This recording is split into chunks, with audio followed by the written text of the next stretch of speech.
played 100 Days in Coral Island, a new farming sim that has aspects of Animal Crossing, Stardew, and a bit of Studio Ghibli vibes. For these 100 days, I decided it would be fun to set a few goals for myself, and I ended up setting 6 goals. I wanted to clear all the clutter from my farm because I hate clutter, choose 3 potential partners because there's no possible way I can commit to one person so early in the game. I also wanted to become the bird queen by filling up a coop full of chickens and ducks. On the topic of animals, I also set a goal to adopt a dog because dogs, like birds, are the best, and I love them. Infiltrating the Merfolk Kingdom was goal number 5, and finally, I wanted to raise the town rank by 2 letter grades, going from an F to a D. Now let's see just how much I was able to accomplish during my first 100 days in Coral Island. On the first day, I spent way too long designing my character, as one does, and named my farm Keanu Reefs, a breathtakingly beautiful name. The game starts out with our character leaving the city of Pokio to move to Coral Island, taking over our grandparents' farm to become a farmer and live a more quiet life. We make our way there on a glorious chicken boat, which the game already knows that I'm going to be the bird queen, so it is quite the fitting entrance. And we meet Connor, who is the mayor of Coral Island, and he takes us to our home, where we also meet Dinda and Joko, who are the local carpenters. The house will need quite a bit of fixing up, but once I become the avian queen and I'm loaded with gold, that will not be an issue. Connor shows me the farm that my grandparents absolutely neglected, and I start to have a bit of a panic attack because I know this is going to take forever. I receive a few tools and some seeds and get to work cleaning this horrendous mess of a farm on my first day on Keanu Reefs. I then explored a bit and found my favorite area of the map, which is of course the area full of all the animals, which I will one day own all of them, especially all the cute birds. Oh my god, they're just so cute. I met a few more of my neighbors and the cutest Shiba Inu named Taco, who I wanted to become best friends with. Like, look how cute he is! Oh, he's so cute! The map was really big, and I kind of got lost the first day, but I made my way over to the town to meet Sam, who is the general store owner, who sells seeds and other related goods. I also ran around meeting a few of the other characters, most importantly, a new animal, a cute cat named Peanut. And let's be honest, the animals are the star of the show. Let's just be honest with ourselves. I also discovered the town's calendar, which I will frequently forget about throughout this 100 days, unfortunately. Then my first day as a farmer on Keanu Reefs ended, having met some nice neighbors and a ton of cute little animal friends. I earned 21 coral coins, money, gold. I'm not too sure. We'll just interchange them. I started the day by checking my mail, and I got a message from the carpenters to collect materials to fix my house, which is barely livable at this point, and a message from Sam letting me know that he has a bag upgrade available. I decided first that I should gather the materials I needed for my home upgrade so I wouldn't have to continue being depressed about the decision I made to move here and live in a shack. Before dropping off my materials, I went into town and met a few more of the children around the island. Alice, who is super sweet, Suki, who is Alice's twin sister, and this random construction worker named Derek. And just like that, my day was made. Cute doggo number 2 roaming around, whose name was Bonbon, a floofy little angel. I'm telling you guys, all I need is animals and that's it, the game's perfect. I finally discovered the map in the menu, and holy god, this map is huge. No wonder I kept getting lost. I love that the map is huge though, and you can also see where every villager is, which will definitely come in handy. I also somehow missed the adoption center when I said hi to Alice earlier, which is absolutely criminal, and was greeted by Spikerdoo, who is obviously such a good boy. I will come back here later and freak out once again, but I wanted to make sure that I upgraded my home before it got too late, So I made my way back to the carpenters to make sure my living conditions were actually suitable to live in. Joko was getting a bit too comfortable in my personal space, but he's a nice guy, so it's all good. I also didn't have the heart to tell him that I would, in fact, not be visiting the furniture store for quite some time, because everything in this game is so expensive, and I'm bad at managing my time, and will end up being broke for a while. I also met Leia, who came off a bit snobby. Wow, that was rude. And went back to my quaint little farm to plant the rest of my flower seeds I got the previous day, as well as use the remainder of my energy to clean up my farm a little bit. On day 3, I got a letter from Sunny and Eleanor to go visit them at the beach shack to go pick up some gifts they have for me, but I decided to go foraging a little bit and rummage through some strangers' garbage and found some fish. Okay. And of course, visit the animal shelter, and you can adopt them, which is so awesome. But I am sad to learn that you can only adopt one at a time, because otherwise I would have 1,000% made it a goal to adopt every single one of them. But alas, I cannot. So it is going to be super hard to decide which of these cuties I want to take home with me. I met a few other people in the town center who weren't as important as the pets, and cleared out a bit more of the clutter from my farm for the rest of the evening. When I went to bed, I leveled up my foraging to level 1, which is really cool, and unlocked the ability to craft the candied tree seed treat, which I will be using a lot for quite some time.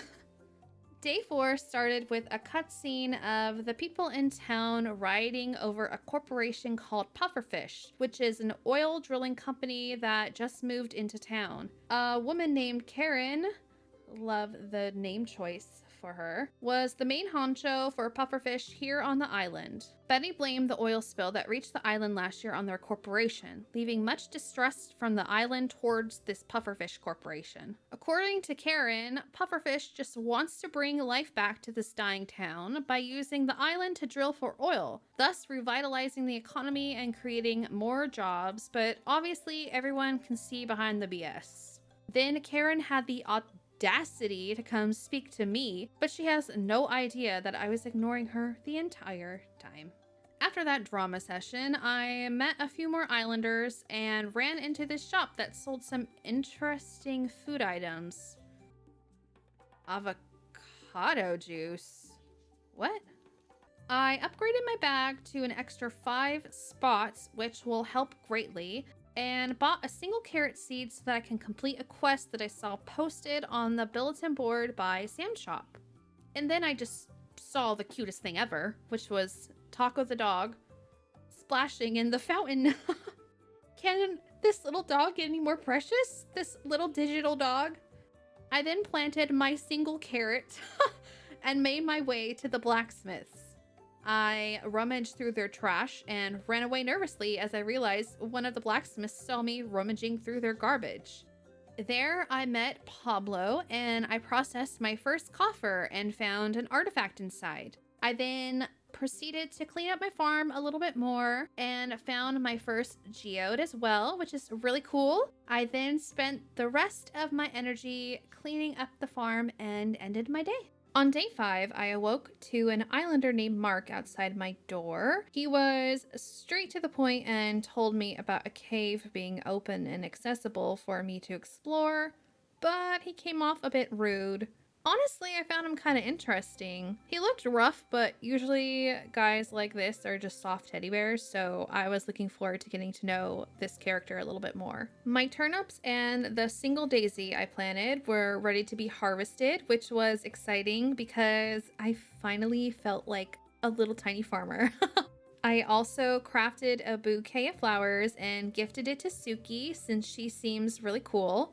She's lucky I find sarcasm funny, otherwise I'd probably cry. I said hello to another cute kitty named Peanut and made my way to the beach shack to retrieve my fishing rod and bug net from Sunny and Eleanor, who are this super cute older couple. I cleaned up the beach a bit as I am positive no one else on this darn island will lift a finger up to do so, so it's basically up to me. I found the back way from the beach to my farm, but couldn't get through because my farm looks awful. Thanks, grandparents. So I decided to clean that up a bit more as well. I then made my way down to the caverns that Mark was so kind to tell me about, and an earthquake seemed to have happened. I met Kira, who was also a member of the Band of Smiles, and she basically alluded to me being super important, which you honestly didn't even need to tell me what I already know, Kira. Thank you. Also, who would think that a regular farmer can just go and hunt monsters like it's no big deal? The people on this island are kind of crazy. She gave me a sword, a perfectly normal tool for your average farmer, and I was off to explore the earth mines. I found a bit of bronze ore and destroyed my first monster. I saw a caterpie that I also had to sadly slay, and while I was exploring the second layer of the mines, getting used to the new responsibilities placed on my shoulders, I lost track of time. You apparently can't be a night owl in this game, and if you don't go to bed by 1 a.m., you just pass out wherever you are, and some random stranger has to haul your unconscious body back to your house, so it's incredibly embarrassing. The next morning, I was greeted by Pablo at my house, and Pablo seems really nice. He was advertising his services, explaining that with enough materials from the mines, I can upgrade my tools, as well as process geodes and coffers. I'm now also interested in learning more about Pablo. Mark and Pablo might be becoming 2 of the potential 3 partners for this playthrough, but I kind of want to learn more about them before I make such a huge decision, you know? I crafted a few more chests out of trash to hold more of my items, planted some of the wild seeds I found, and checked my mail. I'm sorry, but it's so rude to bill me for passing out on my own in a perfectly safe cave that I cleared out just because it was past 1 a.m. Maybe a girl wants to mine through the night, you know? Maybe I wanted to sleep there, but no one ever thought of that.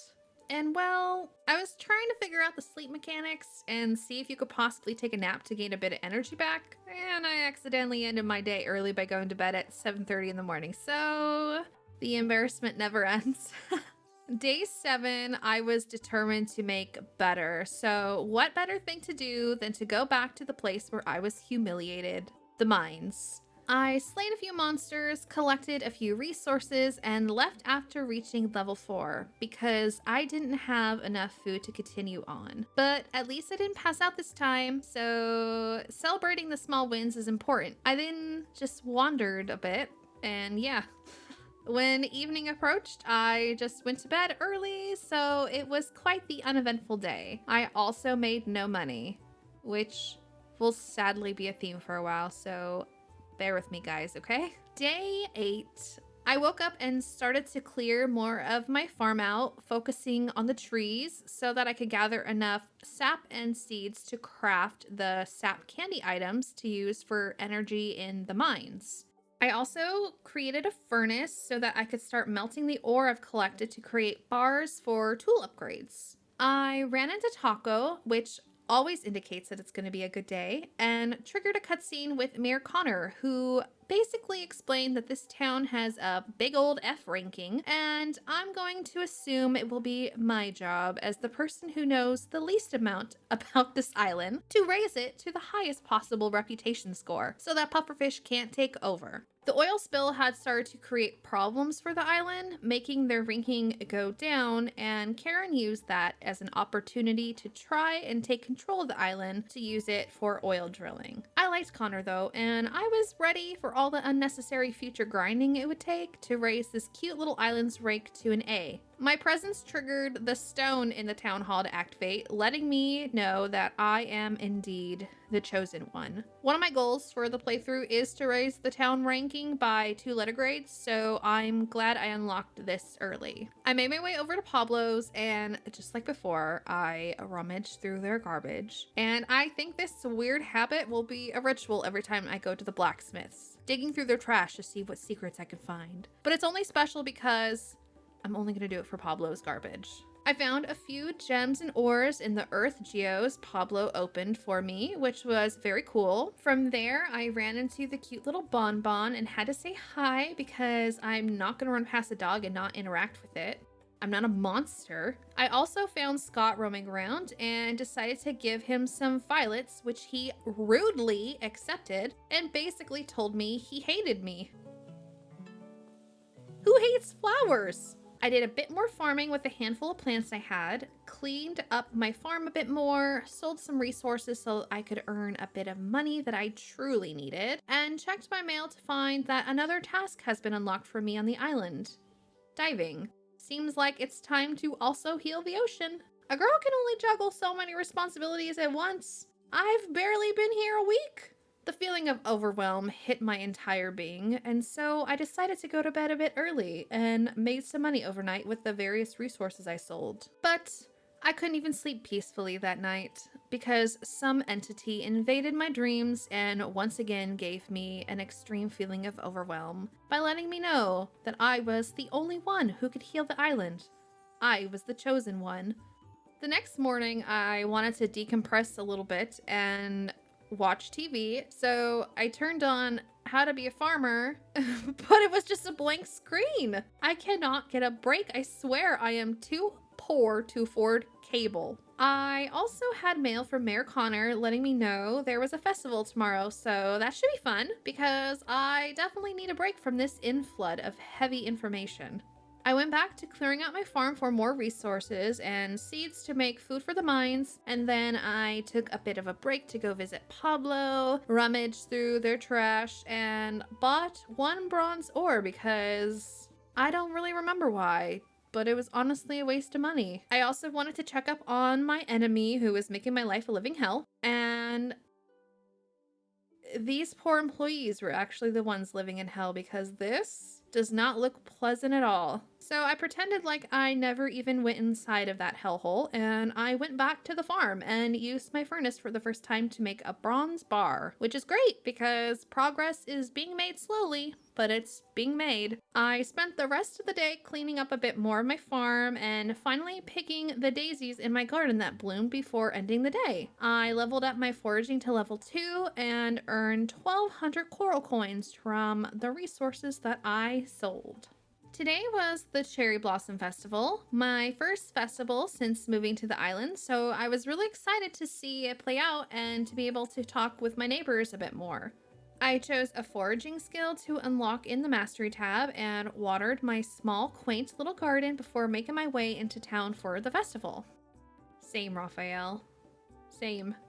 I get that way with large social gatherings too, so I had respect for Raphael on a personal level. While waiting for the festival to start, I found one of those trees from the dream a few days ago and triggered a cutscene where this cute little guy out of a Ghibli film, giving Spirited Away vibes, appeared out of nowhere and we both spooked each other and he ran off.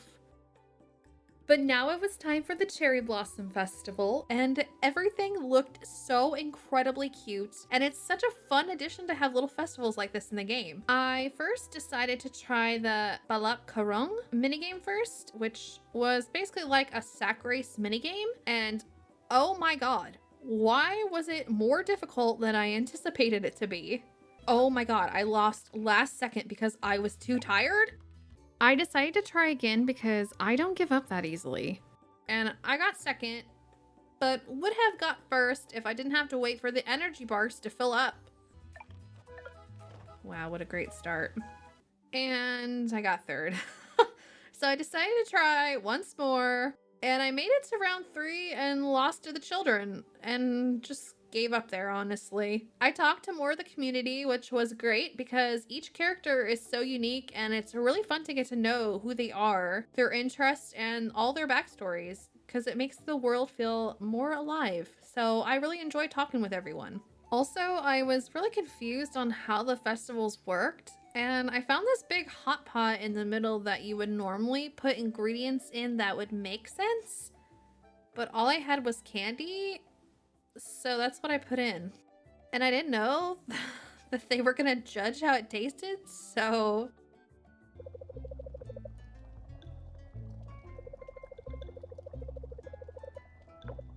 As long as no one knows I put candy in there, we're all good because this is a rough start on the island. I'm telling you. Once the festival was over, it was pretty late and I arrived back at home, got a recipe for sashimi from Raphael, and spent the rest of the time and energy I had left cleaning my farm a bit more and went to bed.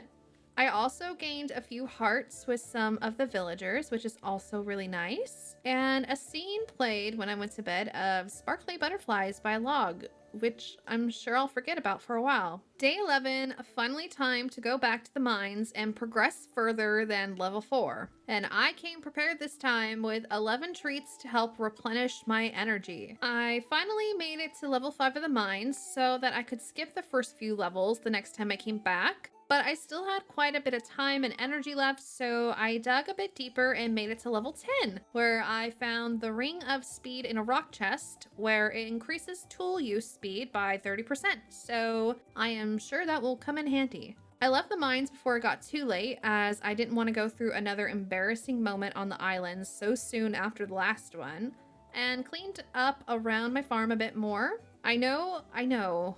I should really be planting more veggies and such, but I don't really know why I haven't yet. I just see clutter everywhere in my space, and my mind instantly just wants to get rid of it. I leveled up my mining to level 2 and my combat to level 1, made no gold, and the day ended.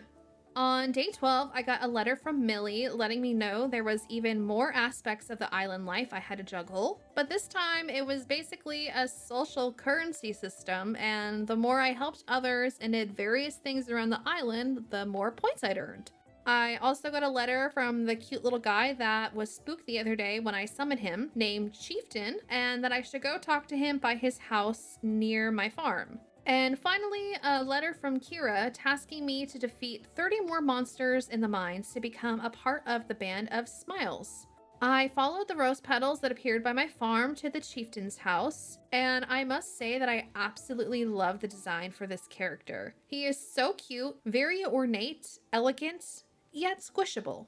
He basically told me that I was the chosen one, which I already knew, and had to help the goddess of the island in order to heal the island. I was then magically bestowed the powers of the Avatar and could now read the old language found around the shrines on the island. After that life-changing ceremony, I decided it was time to start saving the ocean. So I went to the docks for the first time and met up with Ling, who talked about how devastating the oil spill has been to the island and that no one cares to fix it up. But I'm sure that task will solely fall onto my shoulders here shortly.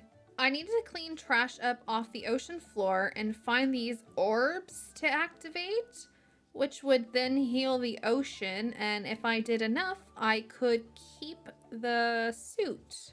A cute robot named Kibble would come with me on my journey, so down I went and cleared tons and tons and tons of garbage.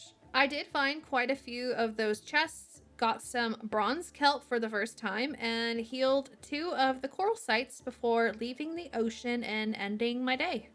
Day 13 started off with Surya greeting me at my front door, who gave me a blueprint for an extractor to extract the kelps I found in the ocean that could be used for upgrading things like seed and produce quality. After my talk with Surya, I went over to Pablo's and had him open up the coffers I found in the ocean and decided to upgrade my watering can while I was there. I then ran over to the museum to drop off the artifacts I've received from the chest, and I realized that I have yet to even stop into the museum. There I ran into Scott, who was extremely sad that every item in the museum was sold to help fund the oil spill cleanup on the island, but that he wanted to rebuild the museum to be better. Well, he wanted me to rebuild it. Let's be honest here. You're not going to do a darn thing, sir. I know how this plays out. After donating my items, I went outside to find one of the cutest things ever. Taco doing yoga. I didn't think it was possible for this dog to be any more cute, but I was extremely wrong.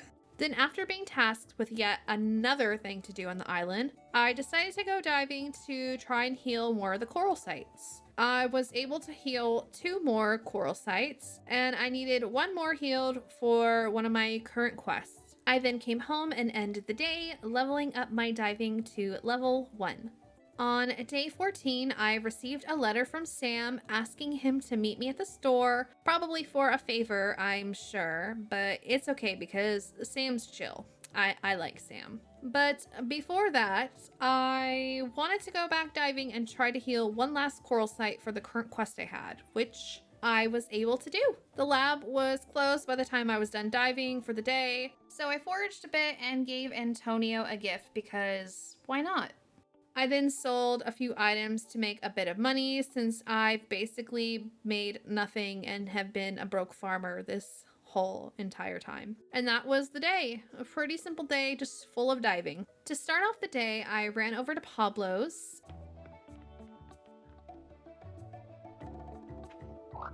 to process the coffers I found in the ocean, but I got there a bit too early. But I did run into Mark and I decided to say hi, and I learned that he seems to be an animal lover, which is making him rank up further on my list because I'm also a huge animal lover, if you didn't already know that. I gifted him trash to see how he would react, and while he didn't like it, which I kind of assumed, he didn't seem super upset, so that was a positive. I also gave this little kid Oliver some trash, and he was being nice about it even though he hated it. I'm just curious what the dialogue would be, but he seems like a nice kid.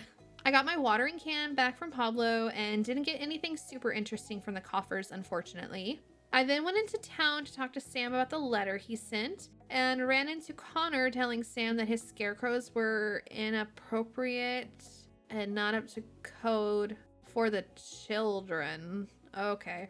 We talked a bit and Sam was super nice and wanted me to grow a certain amount of local produce for his shop to sell on the island. If you didn't know, Sam and I are besties, so that wouldn't be a problem. I also bought a few seeds because I seriously needed to grow some more stuff on my farm, whose whole purpose is to grow and produce things. I grabbed a few peonies, turnips, potatoes, carrots, and cauliflower seeds to plant, and gave Sam a flower because he seemed like he could use some positive vibes.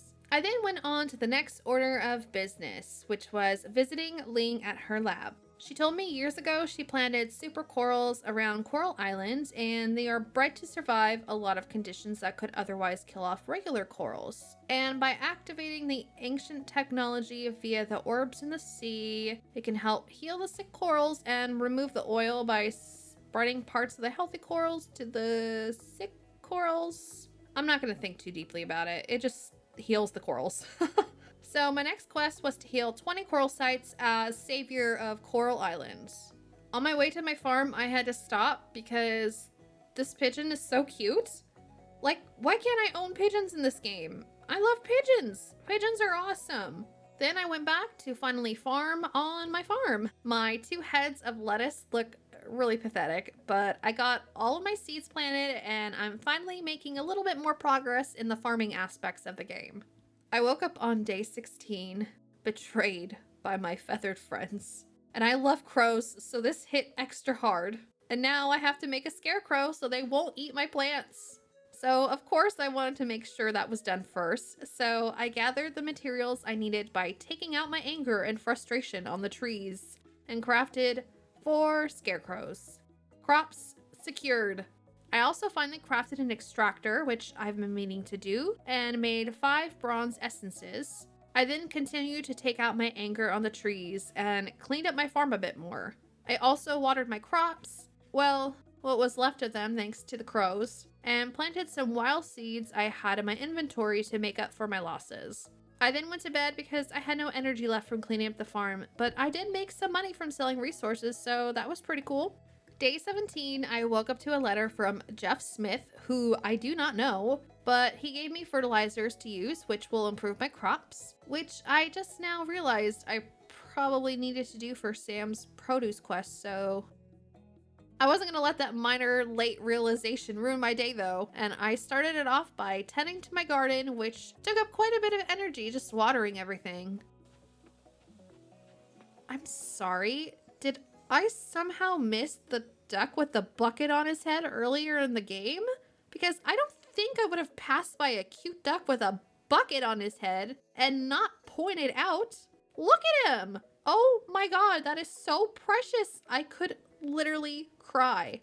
I went by the blacksmith's house and had Pablo open the coffers I had, and I actually got 2 more artifacts for the museum. So I donated those, making my museum donation count at 6, and I got some candy tree seeds as a reward for 5 donations. I then decided to clean up my farm a bit more, focusing on the trees so I can make even more treats for diving and mining. And I decided to call it a day kind of early because I was honestly a little depressed that I didn't have a duck with a bucket on its head, and kind of ruined my day, if I'm being honest. Day 18, I started off my morning early by heading down to the mines as I wanted to make further progress in the Earth Cave. The day just consisted of me slaying cute little blobs, encountering the old lady who hates chocolate from SpongeBob, and breaking tons and tons of rocks. But I was able to grab a few materials from the monsters that I'm sure will come in handy, as well as a good amount of bronze ore and some geodes. And I made it to level 15 of the mines, so progress was slowly being made. I wish I got further than that, but it is what it is. Then I called it a night. Pretty boring day overall. Day 19, I woke up and tended to my garden, which took a good while, and I chopped a bit more wood from my farm for more treats, as well as wood for upgrades. I made my way over to Pablo's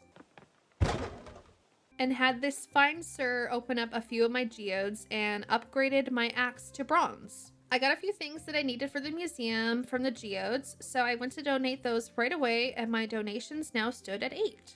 I then saw Mark standing outside the animal shelter, and I gave him this mushroom I found in the museum trash, and he really liked it.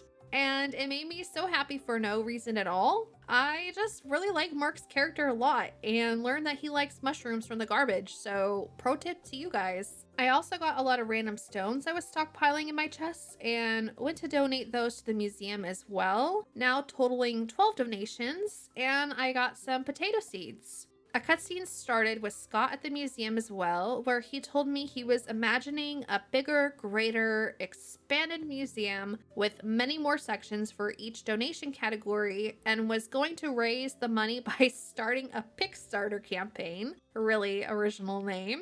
And of course, it was my job solely to donate enough so that people can see the museum actually had items. I swear I need to be getting paid for all this running around. My God. I then got another cutscene in the community center where Millie basically told me how to use this social currency called merit points, and that you can earn points by completing errands, attending festivals, winning minigames, and upgrading the town rank. Millie, I'm just kind of overwhelmed right now. There's just so much information, and maybe I just don't want to be social right now. Maybe I just want my chickens and a dog. Also, why does the library have no books? I then went back to my farm, cleared a few rocks with the energy I had left, and went to bed earning 40 merit points. The next morning, I got a letter from the mayor reminding me that the tree planting festival, which was tomorrow, which I was looking forward to because it allows me to interact with everybody in one place, and I desperately needed to interact with more of the community because I've been slacking in that department. I then went to harvest the turnips that were ready and watered the rest of my plants. Farm's still looking a bit sad, but it's better than it previously was. I spent a bit of time catching some bugs since I haven't done much of that at all, so I can work on completing more donations for the museum. I also have yet to visit the temple, so I made my way over there, and a mysterious voice told me to make donations to the altars to restore her strength and heal the land. By making donations, I can also unlock fast travel points, which is amazing since it will save so much time. Also, can we just appreciate how beautiful the music is at the temple?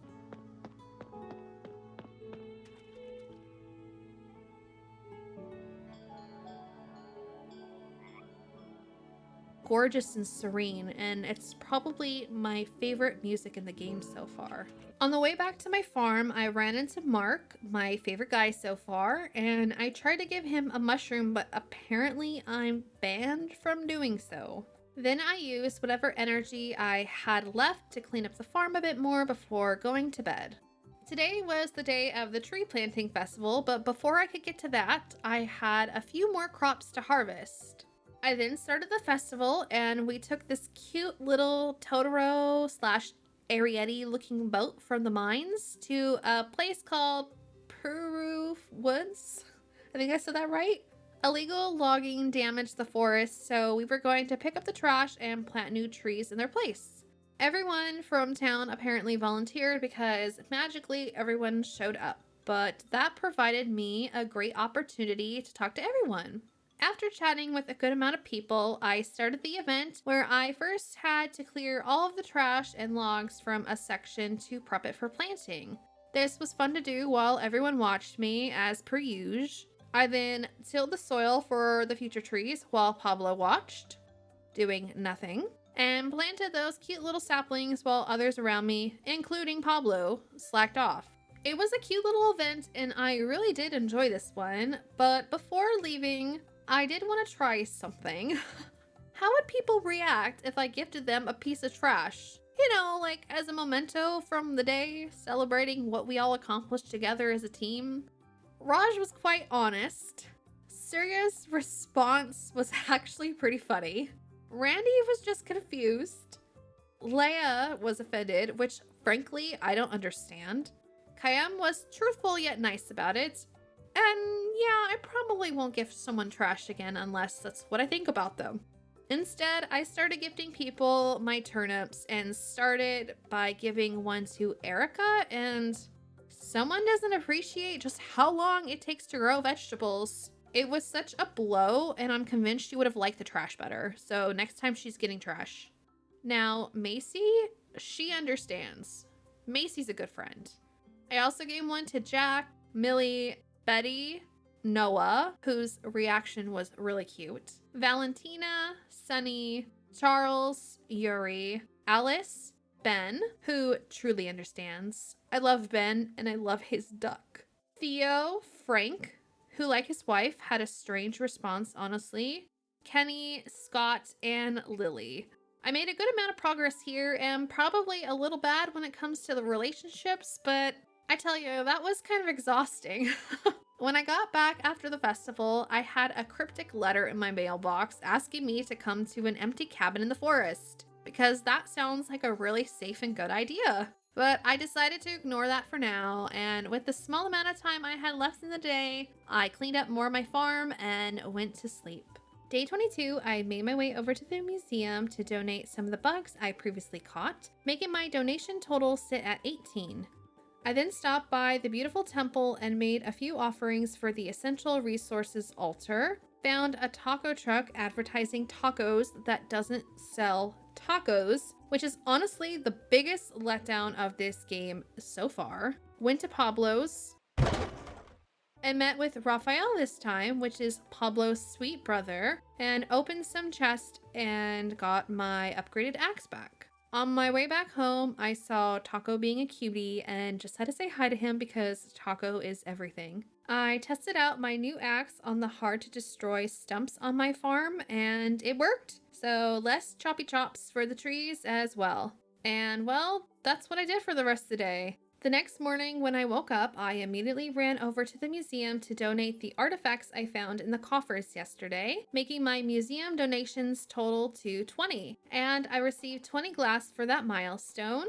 I then made my way to the temple and finished my donations for the Essential Resources altar, unlocking the recycling machine. And I unlocked a few fast travel points throughout the goddess's shrines, which is super awesome. It's then that I realized that I've been slacking on the seasonal altar and probably wouldn't be able to complete the spring altar this time around, mainly because I am sure I will forget about it. I also tested out the recycling machine, which makes scraps from trash, which is used for crafting purposes, I believe. I then made my way to Pablo's, where I was planning on upgrading my pickaxe, only to realize that I couldn't do it because I was too poor. I've been slacking off and have no money, and I have no one to blame but myself.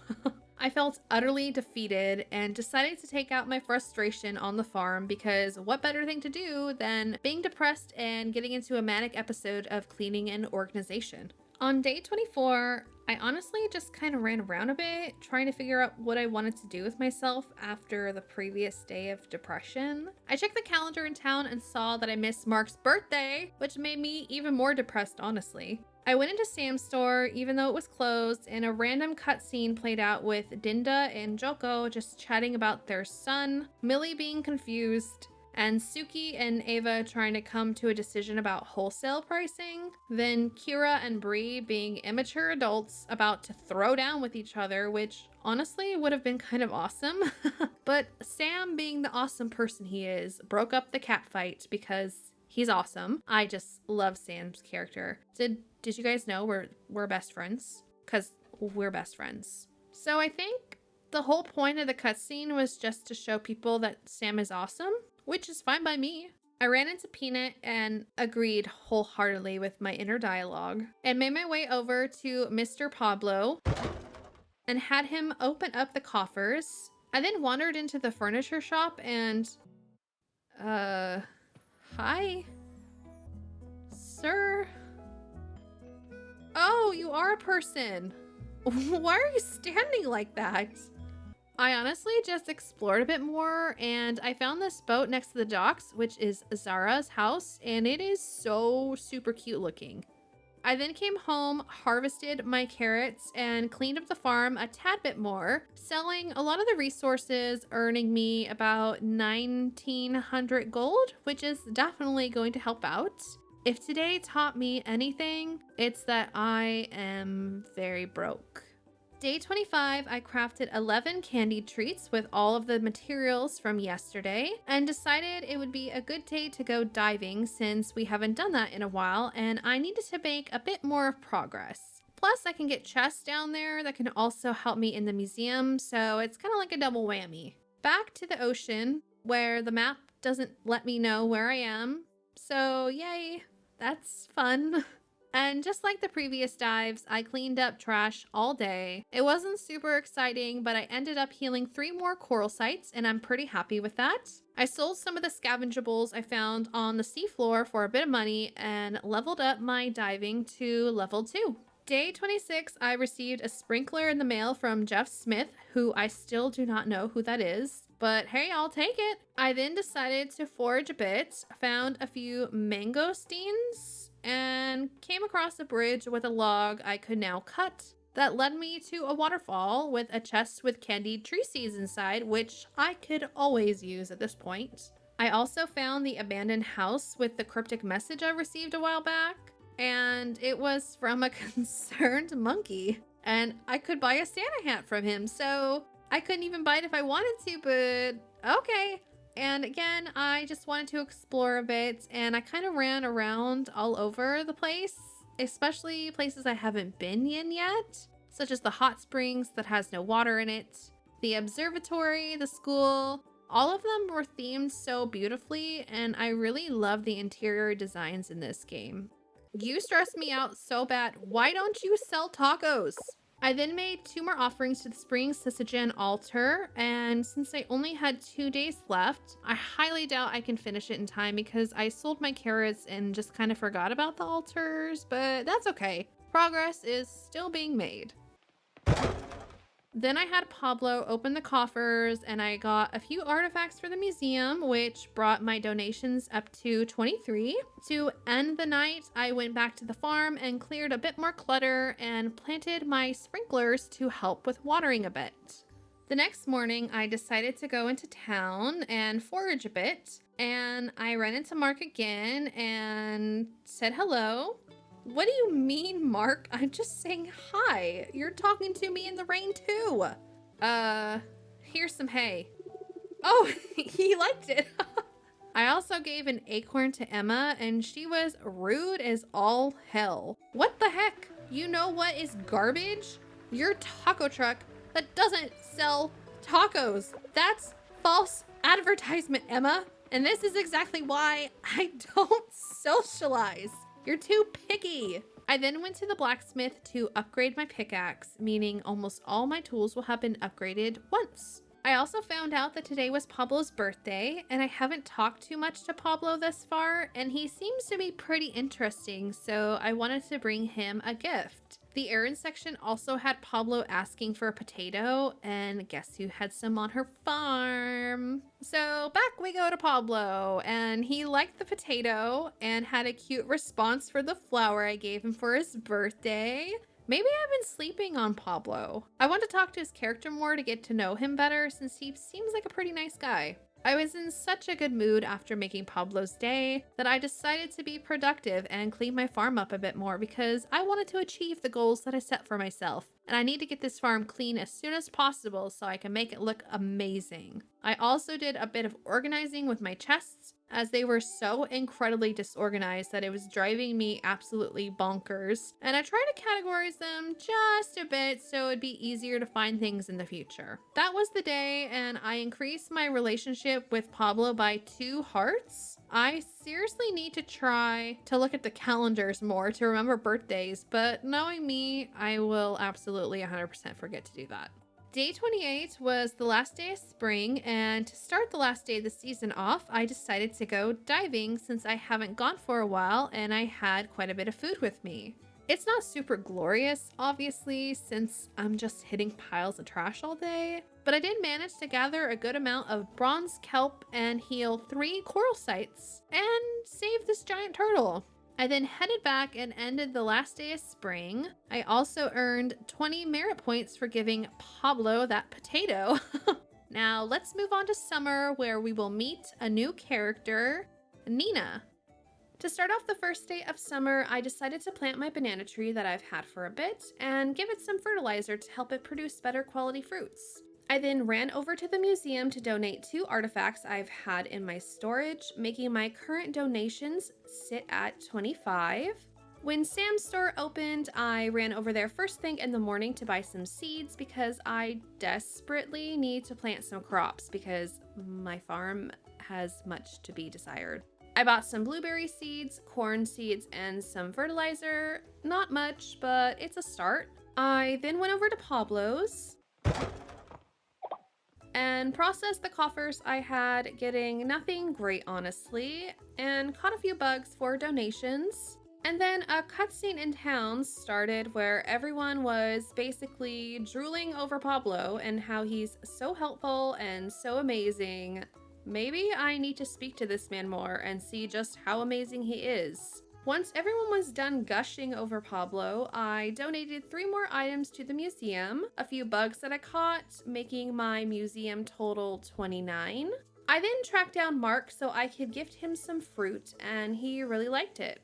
From there, I went back to the farm and planted the seeds I purchased from Sam earlier in the day, hoping that the small amount I planted would help my farm look more like a real farm instead of an empty plot of land. I dedicated the rest of my night to clearing my farm of grass and got a good amount of hay and fiber from doing so. I ended my day by leveling up my catching to level 1 and improved my relationship with Mark. I woke up with an alert that something watered my plants last night. I have no idea where to go from there, but okay. I also got some money from my grandma, which I should reply to her asking where the rest of the money is because they left this place to me in shambles and it is costing me time to fix, and time is money. I then made my way over to the lake temple to donate salt to the ocean loot altar and went to find Mark to say hi to him because I love talking to Mark. I decided to stop in the lab and upgrade my seeds to bronze seeds so that I get better quality produce, and gave Leia this flower I found because I saw her walking by and the flower is pink and she's all pink and it just made sense. I also decided to try fishing out for the first time, and it took me a few tries for me to understand the very simple mechanics of it all, but I managed to catch 1 fish. Fishing so far is the least interesting aspect of the game for me. I find it extremely boring in any game I've ever played, but maybe that's just me. I crafted a compost bin so I could make some fertilizer for my crops and use the remainder of my energy clearing my farm of trees and logs for the remainder of the evening, leveling up my foraging to level 4. After watering the few crops I had on my farm, I ran to the museum to donate a few fish and bugs I caught, bringing my donation total up to 33. I also got some bronze ore and kelp as a reward for the donation milestone. I then spotted Mark and had to say hi because it wasn't raining, so I knew he wasn't going to be as grumpy. And I tried to give him some flowers, but the game said I was being an obsessive stalker and needed to back off for a bit, which was so uncalled for. I decided to talk to Pablo a bit more, and he said some sweet things about his brother, which I really liked, so I gave him some flowers, and his response was super, super cute. I donated one of the bugs to the museum, making my donations at 34, and reeled in a few shrimp for my farm. The fishing didn't last long, honestly, though. I then cleared some more grass from my farm, working on the clutter-free farm goal a bit each night, and ended the day. I started off my morning fishing? I know, I'm just as surprised, honestly. But I realized my fishing pole kinda sucks, and it desperately needs an upgrade if I'm gonna spend all day fishing. I'm sure I won't forget to do that anytime soon.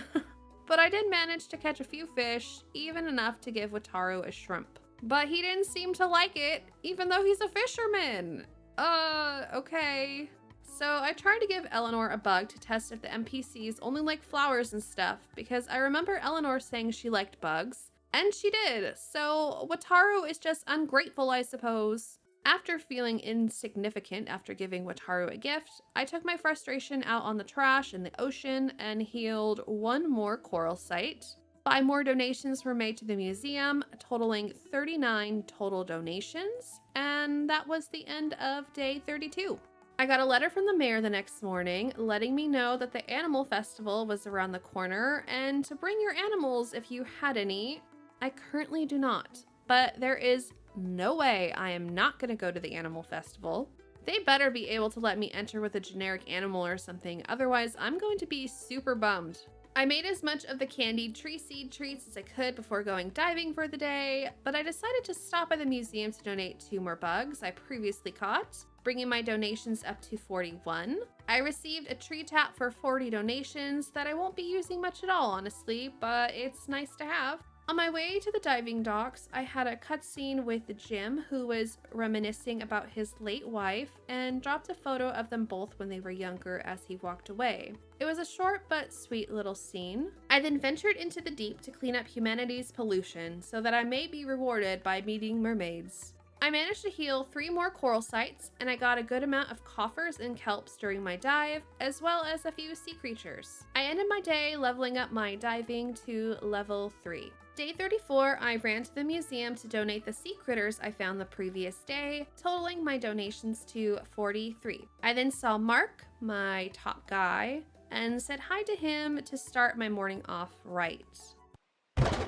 I then went to see Pablo and had him process the coffers I found yesterday and got my upgraded pickaxe back. I stopped by to say hi to the doggies and donated the artifacts I received from the coffers, making my donations sit at 48. I know I've seen Taco do yoga before, but it's just so freaking cute. I can't help but stop and look at him. I then bought a few hot pepper seeds from Sam, as well as some sunflower seeds, since I could do with a bit more farming. I ran into Pablo out in the wild and gave him another gift because I have been enjoying talking to Pablo to get to know his personality a bit more, you know? He seems cool. I returned the photo Jim dropped at the pier the other day and donated 2 more bugs to the museum, making my donations total at 50. I then got a cutscene with Scott, who informed me that we can now start the Kickstarter campaign to expand the museum, and that I just needed to wait a bit for him to get the campaign up and running. It's been a month, so I wanted to check into where my town rank was, and it was still a big fat F. But I'm getting closer to getting that E rank, so I'm excited I'm slowly making progress. I went back to the farm and planted the seeds I purchased, chopped down a few more trees on the farm, and ended the day with my relationship with Pablo increasing, making progress with the relationships. The next day, I woke up and tended to my crops, and decided to spend the morning cleaning up my farm a bit more. I then made my way to the docks to go diving again. It took a while to find the next orb, so I only healed one coral site during this dive, but I did manage to save this cute looking turtle dude and gathered some bronze kelp and a few sea critters. Before ending the short day, I donated the one new sea critter I caught to the museum, totaling 51 donations. I woke up to a letter from Scott letting me know that he was ready to launch his Kickstarter campaign and I needed to stop by the museum to witness this momentous occasion. And a letter from Lele, who I'm assuming was a black market dealer. I didn't need to water my plants today because of the rain, which was a wonderful time saver, so I made a few bronze essences really quick and made my way over to the museum. A cutscene played with Mayor Connor, Macy, and Millie all waiting at the museum for Scott, who was late, which annoyed Millie. Mayor Connor is either senile or didn't have his hearing aids in, but he didn't really understand this crowdfunding idea of Scott's or how it worked. But Millie reassured him that technology is nothing to be afraid of. Then Scott launched the campaign and we needed to wait 1 week to see how much money the museum could raise for improvements. I saw Mark and gave him my flower bouquet and he loved it. There is something strangely charming about Mark and I don't know why, but there is. Also, he's so straight to the point, but you better believe I made note that he liked the hot cocoa from the coffee corner. I then proceeded to run around a bit, caught a few bugs, and went back to the farm to continue cleaning up, focusing on clearing the trees out for, of course, more seeds to make the seed treat for energy when diving and mining. I was able to craft 11 of them by the time my energy was depleted and ended the day a bit early.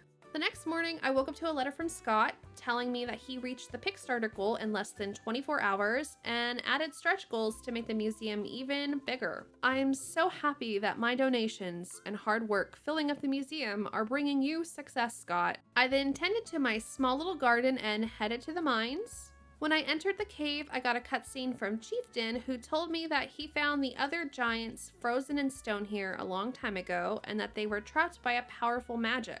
All of the giants except the fire giant were present at the opening of the mine because, you know, as the new avatar, it's only fitting that fire is a suspected enemy. I needed to reach the bottom of each of the shafts and investigate why this happened to all the giants, so off I went to continue downward in the earth mines. I completed my slaying monster quest for the Band of Smiles while in the mines as well, which I feel is a very strange name to have for a group of monster slayers.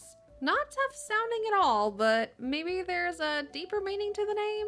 On level 20, I got a gold encrusted hammer from a chest, which I did not use for any reason in particular, and made it to level 24, but had to leave before I could get to the next level because it was midnight. And I didn't want to repeat situations, so unfortunately, I'd have to pick up where I left off on level 20. Day 38, I started by making a few bronze bars with the bronze ore I found in the mines the previous day and watered my plants. I gave a Cosmo a gem since I feel like he could use some kindness and he seemed to like it. And I gave one to Yuri as well, but she denied my gift because it wasn't edible. All right, Yuri hates flowers like Scott, it seems.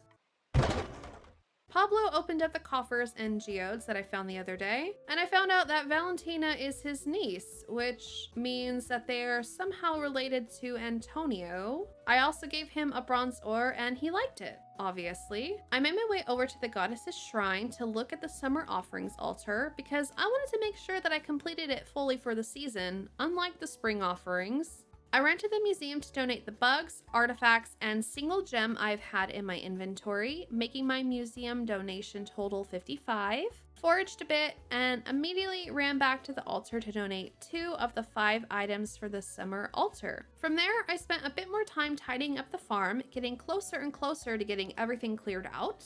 I also decided to plant some of the wild seeds I've had in my inventory and ended the day once my energy was depleted from chopping down trees. I woke up to mail the next day with Scott updating me on the museum crowdfunding campaign, and Mayor Connor sent a letter reminding us about the animal festival tomorrow. I didn't have any animals quite yet, so hopefully I can borrow others and still participate if needed because I'm not going to miss the animal festival, which is honestly the most important festival on this island.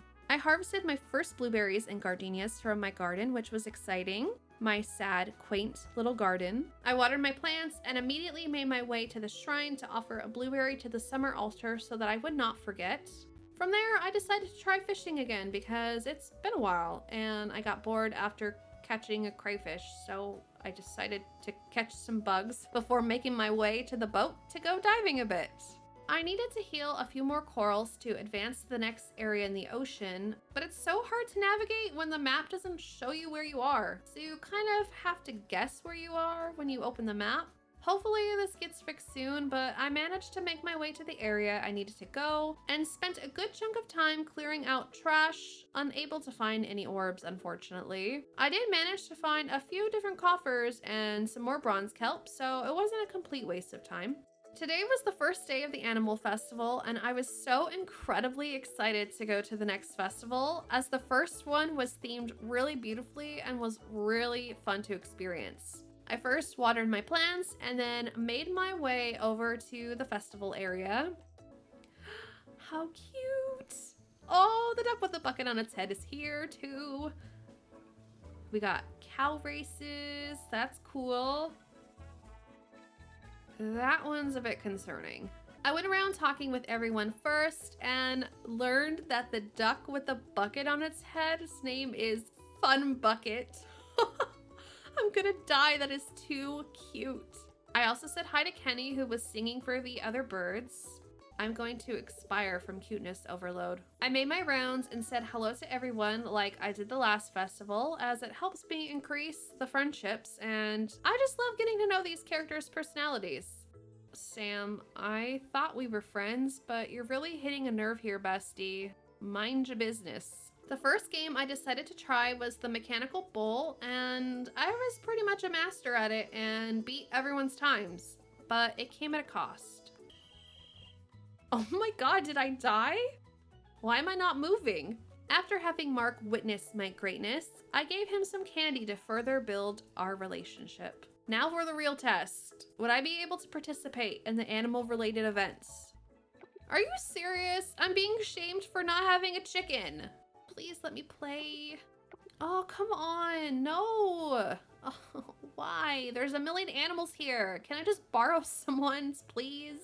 And that was pretty much the theme for every event here. Pretty disappointed, not gonna lie. I went home after that because there was honestly no point for me being there any longer after being continuously shamed for not having animals to love. I donated a jellyfish I caught the previous day at the museum, now totaling 56 donations. And to top off today's events, I stepped away from my computer while on the donation screen, not knowing that time does in fact progress during donations. And I passed out because the clock was past 1, so yeah, honestly a fitting end for the day. I got a few merit points for attending the Pointless Animal Festival, leveling up my catching to level 2, and gained a few hearts with some of the townsfolk. Day 41, I woke up to a full harvest of peppers and corn, which made my little farmer's heart happy. I immediately went to the temple to make my pepper donation to the summer altar and sold my leftovers for money that I desperately needed. My mail was just the same old letter you get when you pass out. Nothing new, just opening up old wounds. I opened up the coffers I had, getting only one artifact that I've already donated, unfortunately. I also chatted with Pablo a bit while I was there and enjoyed getting some new dialogue with him. He's obviously one of the town flirts, besides Scott, which I usually don't gravitate towards, but he's been pretty nice and interesting so far. Checking up on my town ranking goal, and it's still enough. I'm getting closer to reaching the next rank though. I then went back down to the depths of the ocean to attempt to clear more coral sites, and I cleared 3 more before being ejected from the ocean due to how late it was. But I'm happy with the progress I made. And I ended up raising my town rank today too, which was a very nice surprise. I also see that I unlocked pet adoptions and ducks, which is honestly the most important part of this small achievement. I even earned 300 merit points for the new town rank too, and raised my relationship with quite a few people during the disappointing animal event, even the tacoless Emma. I checked my mailbox the next morning and got a recipe for corn on the cob from Frank, which I appreciate, but that's literally the easiest thing to make. I also got an anonymous letter to meet someone at the beach at 6 p.m. tomorrow. So mysterious. Antonio announced his boutique would be opening up in a few days, so I now have an opportunity to get out of these overalls, which would be lovely. And I got a long letter from Ling letting me know that I can now provide materials to the lab in exchange for nifty gadgets to use around my farm. And I also got an auto fertilizer from her. I saw a huge pile of trash in a random corner of the town by the carpenters, and it revealed a manhole that I couldn't open, which I'm going to assume will be future content. I made my way to the carpenters and walked into a cutscene with Surya and Dinda chatting. Dinda wanted Surya to fix her TV, and I decided to give him a hand with fixing it. I fixed it by smacking it a few times, which honestly used to fix my old TVs. I like Surya's character, and thinking about it, I don't think I've talked to him much at all. I'll need to change that in the future. I'll totally forget to do that. I also tried to build my first chicken coop because I'm ready to own some baby chickens. But I need bronze bars, so I ran back to my farm to grab those and purchased my first chicken coop. I'm so excited to have chickens, and I just hope they love me as much as I know I'll love them. I harvested my sunflowers, watered my plants, and ignored my banana tree for like the third day in a row, even though I could have harvested them. Don't ask me why.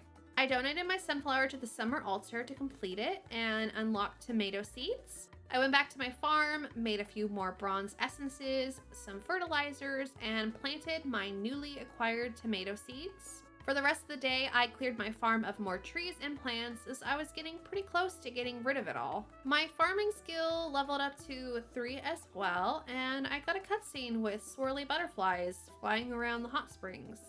I woke up the next morning with mail from Scott letting me know that the Kickstarter campaign was closed and that they received over 4 times their original goal amount, and he'd let me know when the museum would be opened.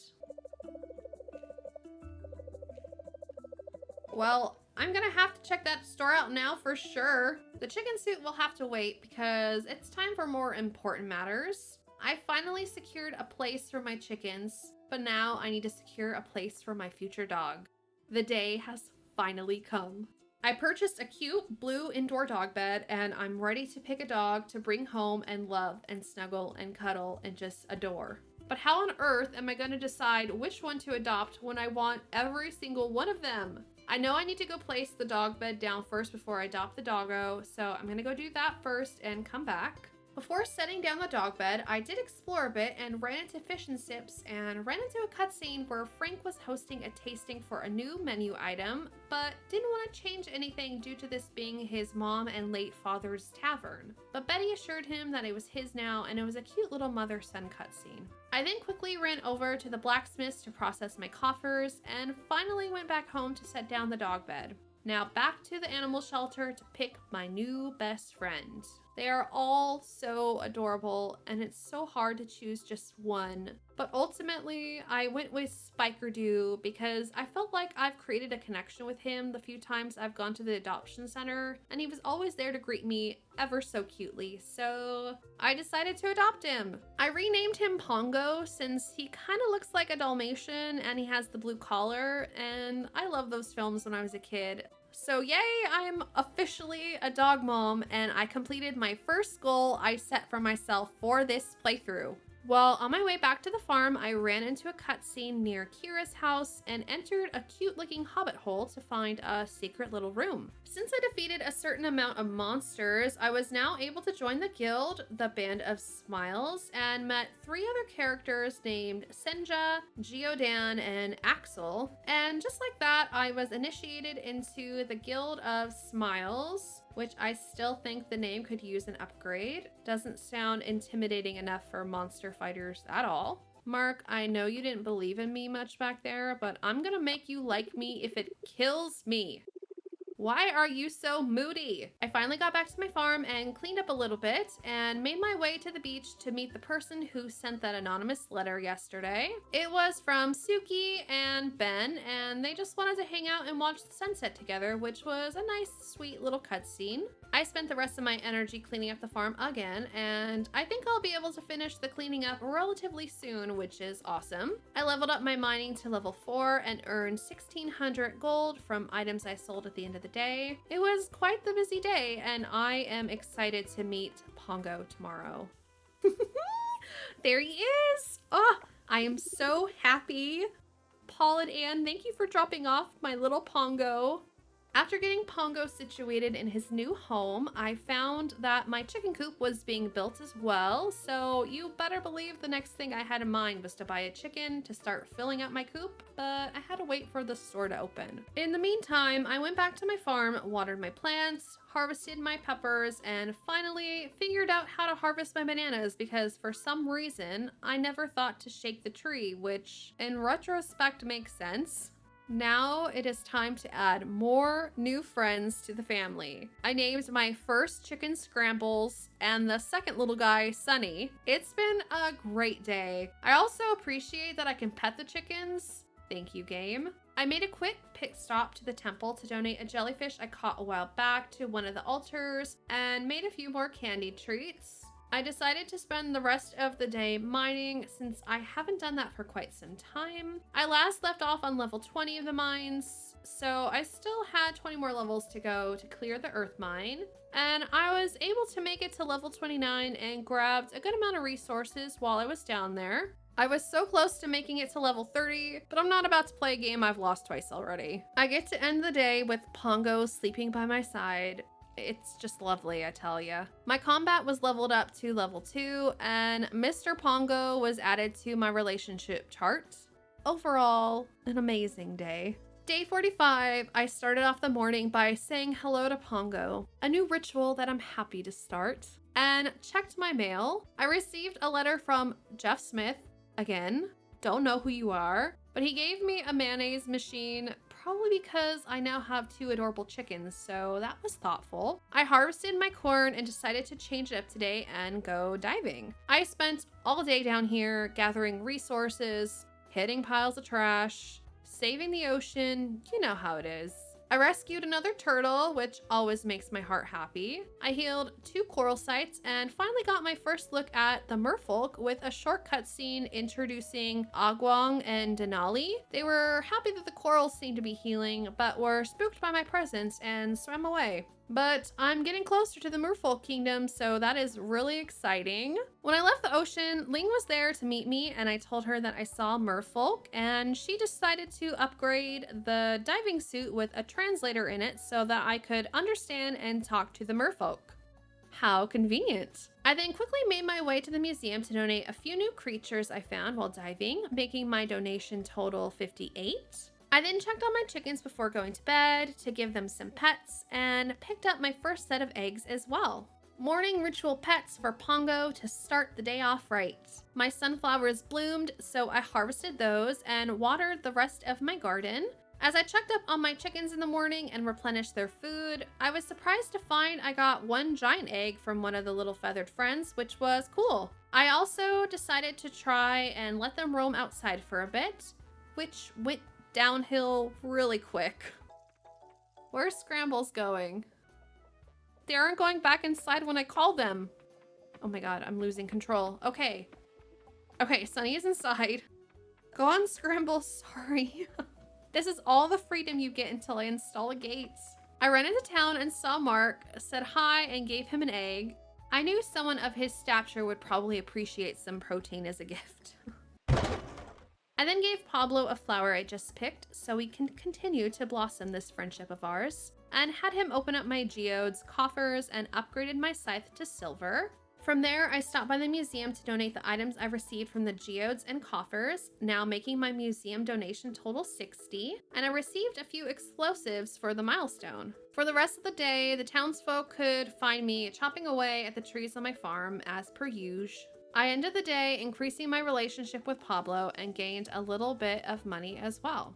I started off my day by, of course, saying good morning to Pongo and left my house to find Ling waiting for me outside. She asked me to come to the lab, yet rudely ran ahead of me and then proceeded to insult me. The Google Translator suit she was working on was completed, so now I could talk to and understand all the merfolk, which was cool. I then teleported back to my farm and harvested my blueberries, okra, and pepper plants. and placed them in the chest to sell for money I still seriously needed. I checked up on my cute little chickens and showed them some love, and finally placed down my mayo machine to test it out with the eggs I just gathered.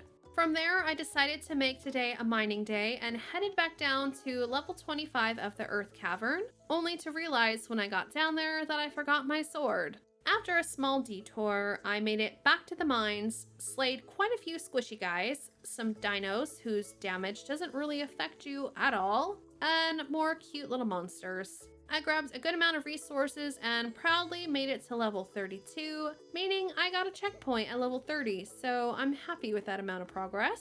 My mayonnaise was also done churning when I got back, so hopefully it will help increase my coral coin count at the end of the night. Day 48 played out differently the first time. Yes, I said the first time because my game crashed when I went to end the night and save. So I get to play this day all over again and experience deja vu. Anyways, my second attempt at day 48 started with creating a few bronze bars and bronze essences, checking up on my chickens, and making my way to the museum to donate a few items I've had in my chests, making my donation total 62. From the museum, I made my way over to the blacksmith's to retrieve my upgraded scythe and process a geode I had on hand. I also gave an egg to Pablo since I was right there and, he liked it. Both Mark and Pablo like eggs, it seems. They need that protein to help keep them buff. I was foraging for flowers a bit and ran into a cutscene on the beach where Nina was stung by a jellyfish and Surya offered to pee on her to help with the stinging. But Kayam came to save the day with some vinegar and warm water instead, to Surya's delight. I spotted Mark sitting on the beach and I had another egg on me, and I know he likes eggs. But apparently I gave him too many gifts this week as well, so oh well. Why am I drawn towards you? I don't understand. I went back home and watered my plants and spent the rest of the day cleaning up my farm with my newly upgraded scythe, making quite a bit of progress cleaning a lot of weeds, grass, and rocks. I said goodnight to Pongo and went to bed, with my game thankfully saving my progress this time around. I also leveled up my ranching skill to level 1.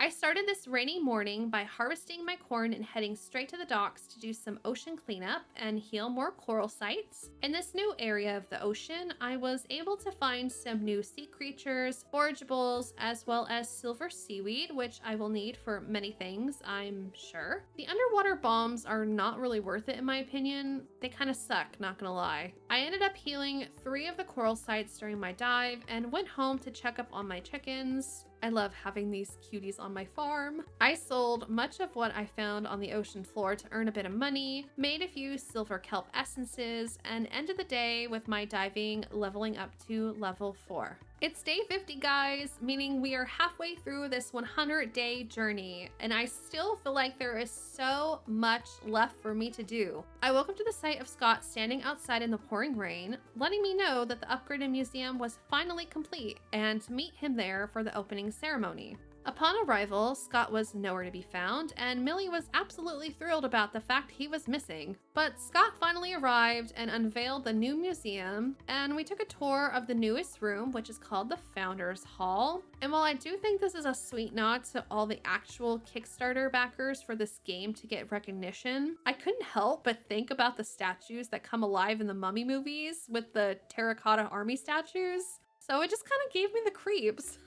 But again, the sentiment behind it is sweet. And Scott's little speech is almost like a love letter, a thank you from the developers to the people who backed up their game, so I did appreciate this cute little part of the game. After the museum opening, I saw Valentina walking around and gave her a flower. She's a cute little kiddo.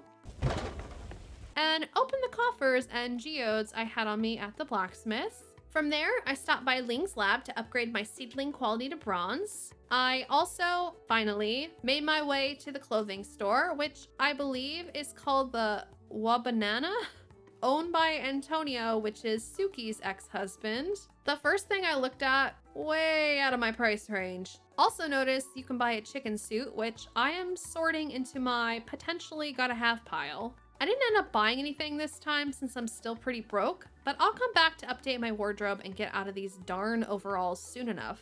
I went back to my farm and cleaned up for the evening, removing a huge chunk of the grass that's remaining and didn't glitch out. I know it's getting very repetitious saying that I cleaned my farm, but soon I will no longer have to say that because I'm getting very close to this task being completed. At least I'm getting a lot of hay out of this to help feed Scrambles and Sunny, probably for at least a decade. Before ending the night, I ran to the museum to donate 2 more items, now with 64 donations. Day 51, I started off by harvesting my blueberries and watering my plants, then chopped a few more trees down on the farm to craft some food, like I always do. And I actually managed to finish chopping down every tree and log, besides the larger ones that required an upgraded axe. Since I used up almost all my energy chopping down the trees, I decided now would be a good time to socialize a bit and started talking to anyone I came across and gave out a few gifts as well. I stopped by the blacksmith and ran into a cutscene between Pablo and Raphael, where Pablo asked Raphael to go with him to play pool at the tavern. He hesitated a bit but decided to go. Then this poor, sweet soul was ignored and felt left out, which broke my heart because Raphael is such a sweetheart. Pablo, this is strike 1 with me. No one even notices he's gone. It's making me sad. I felt so bad for Raphael that I gave him a flower to cheer him up. I also gave Ben a flower because Ben is chill, calm, and relaxed. And he owns the cutest duck I've ever seen, so I like him. I also gave a shell to Archie and the little brat didn't like it. So rude. Back on my farm, I received a letter from Luke with a recipe to make butter croissants, harvested the eggs from my chickens to make more mayo to sell, and ended my day increasing my foraging to level 5, as well as increasing my relationships with Luke, Mark, Valentina, and my cute little Pongo boy. Also, a quick cutscene of like an earthquake or something. I woke up to news of a large impact, but before I could find out what that was, Luke was at my front door. He told me the worst possible thing that could happen in this game. Taco was missing and it upset me to my core. Luke said he likes adventuring but never returned home. How am I supposed to get my morning serotonin boost if Taco isn't participating in yoga? Hopefully we can find him soon, but in the meantime, I started the day by harvesting my tomatoes and bananas. And I got distracted, so instead of investigating what the impact was from last night, I ran to the caverns to spend the day mining, hopefully completing the earth mines today. I also got my first fossil node, which I can now process because I upgraded the museum, so that's cool. But unfortunately, I wasn't able to save my progress because it took forever to find the hold to each floor on every single floor I was on, and your progress doesn't save on level 35 of the caves. I made it all the way to level 38, and as is my specialty, ignored what time it was and passed out. I wonder who will retrieve my lifeless body this time. Day 53, I woke up to find out that I completed Sam's quest of shipping a certain amount of quality produce to the store, so I'll have to stop by there today. Gee, I wonder what this letter could possibly be about. Yep. I donated 2 of the gems I found in the mines yesterday to the museum, now bringing my total donations to 66. I then paid a visit to my good friend Sam, and I was expecting a cutscene, but okay, maybe that quest doesn't have one? I did, however, finally increase my backpack size, so I can now carry 30 items at once, which helps a lot. As I was exploring, I ran into a random cutscene with Anne and Paul, where Anne was upset that Paul forgot her birthday and he was basically in the doghouse because of it. I then processed my geodes from Mr. Forget About My Brother Attention Hog. I don't think I really got anything new though, unfortunately. Back on my farm, I did a bit of housekeeping, took care of my chickens, and tended to the garden, as well as cut down more of the grass. I also finally found what created that noise the other night. A freaking satellite fell from the sky. I'm hoping that if this happens again, it won't land on like my chicken coop and turn my precious babies into KFC. I woke up to a letter from Paul asking me to help fix his relationship with his wife. Seriously. You're telling me you don't have time in your day on this small little island to buy or make your wife a cup of green tea? Anne, hun, I feel for you. Also, another letter from the mayor reminding everyone that the beach cleanup was tomorrow, which should be fun to attend. So, I decided to be a good person and fetch Paul that dang cup of green tea for his wife to save their crumbling marriage. You could have just bought it yourself. The coffee stand is right there, Paul. I then made my way over to Kira to give her a pepper to complete her errand request, watered my small garden that seriously needs a large-scale improvement, I know. And can you guess?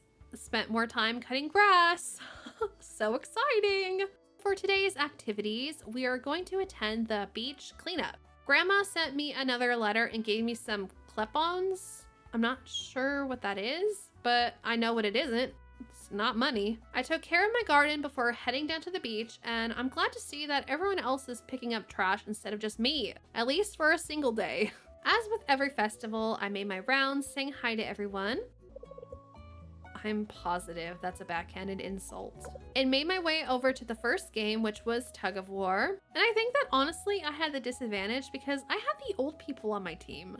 No offense, Anne and Paul. And everyone on the opposing side was younger and stronger. Plus, I don't know what I could have possibly done wrong. I'm great at button mashing. It's one of my most impressive skills. So I tried again and won the second time around. I then participated in the swimming contest, and I honestly think the game was broken because no one else was swimming, I think. But I won first, so in the end, that's all that really matters. I then participated in the main event, and it was just a cutscene of everyone cleaning up the beach. It was short and sweet, and a mermaid made a brief cameo at the end. It was pretty late after the festival ended, so I used the remainder of my hours chopping the grass. I earned 240 merit points and gained a few more hearts with Ben, Bree, Noah, and Paul. Today is the last day of summer, and I started off this rainy day doing exactly what I did before bed. Yes, spending time cutting grass. I'm seriously almost done with it, and I honestly just want to be done with it. I checked up on Scrambles and Sunny, hoping to add more friends for them soon. If I was more efficient, I'd have more money by now, but I'm having fun going my own pace. At the museum, I donated a crystal and a snow globe, totaling 68 donations, and I also ran to the lab to process my first fossil node. I also stopped in at the clothing store once again because I really wanted to get out of these overalls. I'm a sweatshirt yoga pants type of gal, and while they didn't have yoga pants, they had black skinny jeans, so close enough. And I couldn't afford shoes this time around, but I mean, shoes are overrated. I'll rock my feet Hobbit style for the time being. I also ran back to the museum to donate the fossil I processed and stopped by the shrine to donate a chicken egg to start off my new donation category. And after running around doing much of nothing at all, I went to sleep with Pongo by my side, ending the last day of summer. Day 57 marks the first day of autumn, my favorite season of them all. But my joy experiencing the new season didn't last long because this snobby looking troll dude showed up at my doorstep. Once he left, I harvested my peppers and for the final time, cut the grass on my farm. Now all I have to do is get rid of the giant logs and I'm golden. I ran to Sam's store to buy some of the fall seeds he had stocked to get a head start on the new crops I needed to grow, only grabbing a few of each since I'm still very broke. I headed back to the farm, made some fertilizer, and planted all my seeds right away. Once that was done, I also quickly stopped by the shrine to donate my large chicken egg to the Coop Animals altar and took note of what was needed for the fall altar as well. I caught a few new bugs, and I kind of just ran around for the rest of the day, taking in the beautiful new scenery of the season. The next morning, I did my usual routine, taking care of the chickens and the garden, and ran to the museum to donate the bugs I caught yesterday, totaling 72 donations, and I got a dragon fruit seedling for that milestone. I also saw that they finally had hot cocoa at the coffee shop, and I remember Mark saying he only drinks hot cocoa and not coffee. So I bought one because he was literally right there. I bought a few rice seeds from Sam for the altar donation because I don't think I planted rice the other day. Honestly, I can't remember, but more can't hurt. and foraged for a few new items this season around town, which I then immediately donated to the fall altar at the shrine. After the day of foraging and catching bugs, I donated 2 more of those bugs, now at 74 items donated, and I also donated some of my monster resources to the monster loot altar before going to bed for the evening. I woke up this morning and chatted with a few of the Coral Island townsfolk and went back to the farm where I received a letter from Connor who sent me a soup recipe. Very out of the blue, but I'll take it. Also, I can't believe I've missed this chest that was right there for the last 59 days, but I opened it and got 5 more candied tree seed treats, so I'm happy about that. I cut down quite a few trees around the island, which felt wrong to do in retrospect, but I needed to stock up on ingredients from the trees to make food for all the mining and diving I still needed to do. I donated a butterfly I caught to the museum, totaling 75 donations, and went to bed, leveling up my ranching to level 2. Pretty short day. Day 60, I received a letter from Frank, and he sent me a piece of pizza, which I'm glad to have because today I'm going back to the mines, and the more food I have, the better off I'll be. I did run to Sam's shop when it opened up in the morning to grab a papaya seedling and a single orchid seed to help complete altar offerings. I planted those back at my farm and ran down to the mines. Let's try to get to level 40 once again, shall we? It's also today where I discovered in the settings that you can, in fact, slow time down. So I set the speed to 50% so I don't feel like I'm in constant panic mode when I'm in the mines. And let me tell you, this helped me out so much because it took so long to find the next passage on a few of the floors. It was driving me insane. But I managed to make it to level 40, and by doing so, I opened up the water mines to explore. I received a few Jamu juices as a reward in a chest and had a cutscene where I touched a glowing rock and broke it in half, most likely a lock of some sorts, and my favorite little guy, Chieftain, came running along, letting me know that I lifted the curse on the earth giant upstairs. There we met the earth giant Gorg, who is also precious looking and most likely also squishable. Next, I needed to free the water giant, so I ran over to check out the new cavern and mine for a little bit, collecting some silver ore for the first time and a few other new resources. The monster types are all the same from what I can tell, just with a new coat of paint. And can you believe it? I made it to level 5, so I was able to save my progress. I did pretty well today considering my past attempts. When I exited the caverns, I saw Mark outside, and he was preoccupied by something, but that something was a cute stray puppy. And he was being so sweet with the little girl and offered to take her to the animal shelter. This is why Mark is my number 1. I really felt like we were able to get to know Mark a bit more here, and I thought it was a really sweet look into Mark's life and personality. I made a few silver bars back at the farm, made 2 more donations to the monster loot altar, and finally ended this long day upgrading my mining to level 6. I woke up to mail from Dinda and Joko letting me know that my house was pathetically tiny and they couldn't make it bigger. Problem is, I already know that, but I don't have the funds at this time. Also, another letter from Grog, the earth giant, asking me to meet him by the village. And lastly, a letter from Mayor Connor detailing the harvest festival that's on the 15th of the month and the items that I needed to bring. I went about my morning dailies and stopped by the lab to process my fossil remains and the blacksmith shop to process the geodes I found yesterday. I stopped into City Hall to visit the animals and finally used some of those merit points I've been earning. I decided to grab the farming elixir, which increases your mastery of that skill, so that's pretty useful. At least I hope it is. Of course, I then ran right to the museum to donate the new items I received, now totaling 77 items. I made my way over to the village to meet up with Grog, and he opened up the path to the giant's village for me by doing a little dance. I can also enchant my tools at the village and give them buffs, which will be helpful for diving and mining for sure. I got back to my farm and I was feeling spontaneous, what can I say, and decided to bring out the old fishing rod and give this fishing thing another go. I caught a shrimp and a crayfish and got bored. I then went to bed, increasing my fishing to level 1, which is so funny to me because I feel as if I've barely fished, but I'll take it. My cranberries and basil were ready to be harvested today, so I went ahead and did that. Ran to Sam's to buy a few more seeds and a jackfruit seedling, as I really want to continue focusing on planting more crops on my farm. So I went back to the farm and planted all of those plants, although it did take a bit of time. Actually, a lot of time, as I was waiting around for my compost machine to create more compost for fertilizers, as I didn't have enough stockpiled. Honestly, I could have spent my time more wisely today while I was waiting for the compost to be produced, but I didn't. Don't ask me why, I don't remember. And that was my day, productive yet unproductive. I also leveled up my farming to level 4.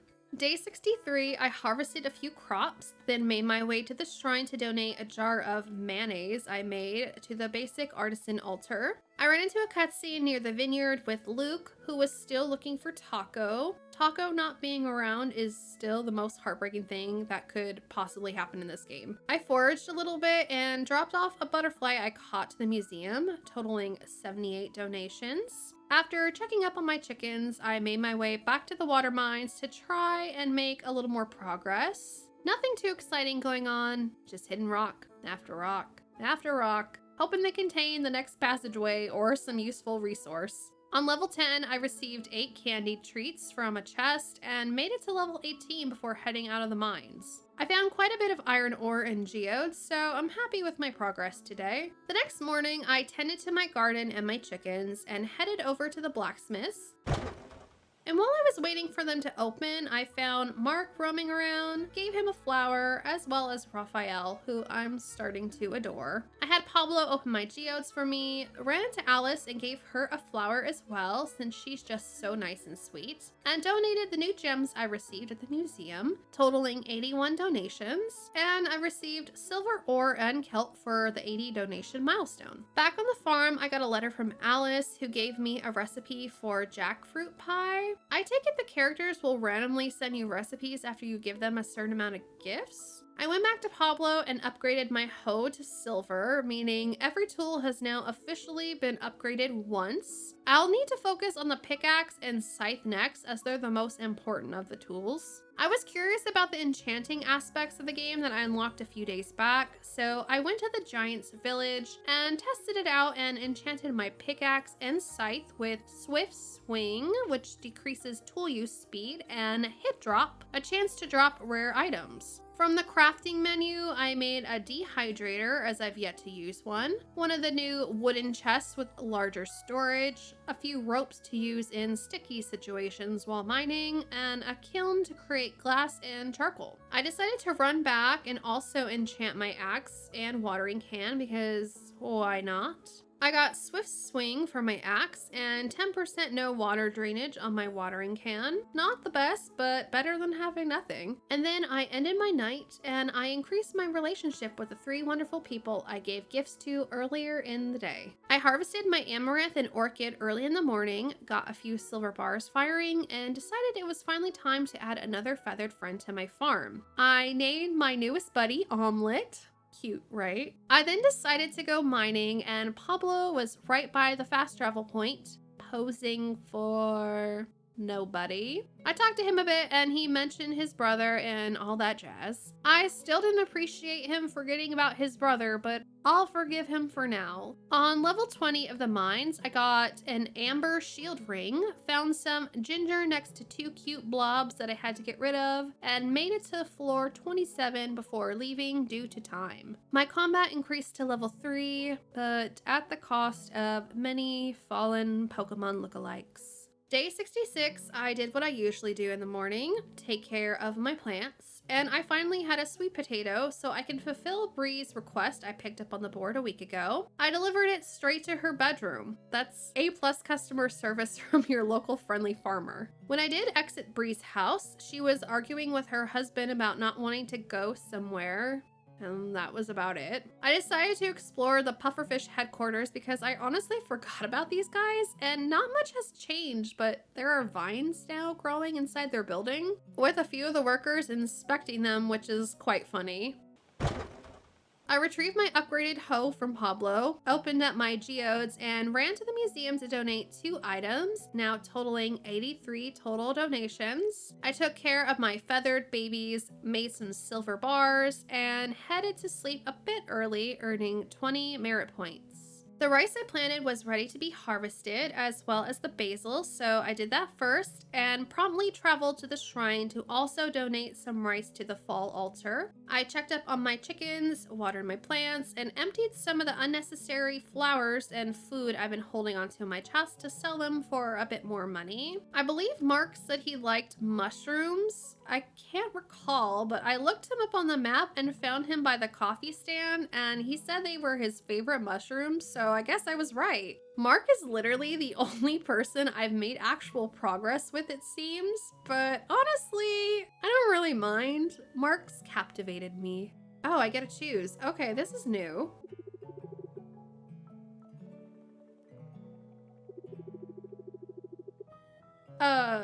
Excuse me, sir? Did that magic mushroom vault our relationship to the next level? As if the day couldn't get any better, while foraging, I came across Taco on the beach. Sweet little Taco, you guys. And he was reunited with Luke, so all in all, a super happy outcome. I foraged and talked with the villagers I came across until the evening time, made another trip to the museum, donating a ladybug I caught, totaling 84 donations, and ended the day earning a good chunk of money. Well, for me anyways. Day 68, my first dragon fruits were finally ready to be harvested from my tree, as well as another orchid, and I went to donate that orchid to the fall altar over at the shrine. I then tried to give Mark a gift, but I'm no longer allowed to this week, and then gave Alice a cranberry because I've decided that I want Alice to be my other BFF alongside Sam, because Alice is just a bundle of joy and I always love being around her. I foraged a bit, chopped down some trees, and definitely did not use my time wisely at all. I just wasn't feeling too productive today and wanted to explore. I found Suki roaming the forest and gave her a gift as well. I then ended the short little day I had. Sometimes it's good to have simple days thrown in. The next morning, I harvested what was available in my garden and made my way over to the carpenter's house because I was going to upgrade my house to level 2, but they were closed. I always plan to do things on the days where the shops I need are closed. It never fails. So, change of plans. I decided to go diving today. I feel like it's been forever since I've gone down diving, and I have about 30 days left to get to the Merfolk Kingdom, so I need to shift gears and gain more progress with this task. I caught a few critters and only healed 1 coral site before leaving because I kept hitting trash pile after trash pile, but couldn't find any more orbs and my stamina was about empty. I needed to either make or buy food that gives me more energy than these little treats because at this point they are kind of worthless, unfortunately. I donated the 2 critters I caught at the museum, totaling 86 donations, and donated an oyster to the ocean loot altar. From there, I stopped by Fish and Sips and bought 2 Jamu drinks for energy because, like I said, the cute little treats aren't doing it anymore. Before going to bed, I took care of my garden and chickens and felt my day, like yesterday, was spent unproductively. Day 70, I woke up to a letter from Mayor Connor reminding me of the Harvest Festival, which takes place tomorrow. I've been stockpiling my best quality crops for the event, but I mean, I don't think I'll win this year.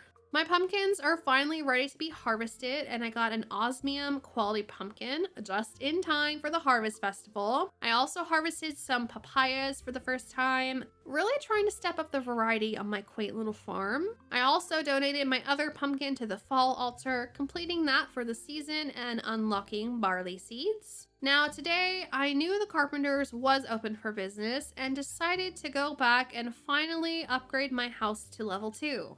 I mean, I can't have Pongo living in this dingy small home. I did decide to go with a more modern style, even though I did think the cottage was cute too, and I'd love to live out my Lord of the Rings fantasies like that. But modern is the aesthetic that fits me the most, and it also kind of has a bit of a cabin feel to it, which I also like. For the rest of the day, I decided to go diving and further my merfolk goal.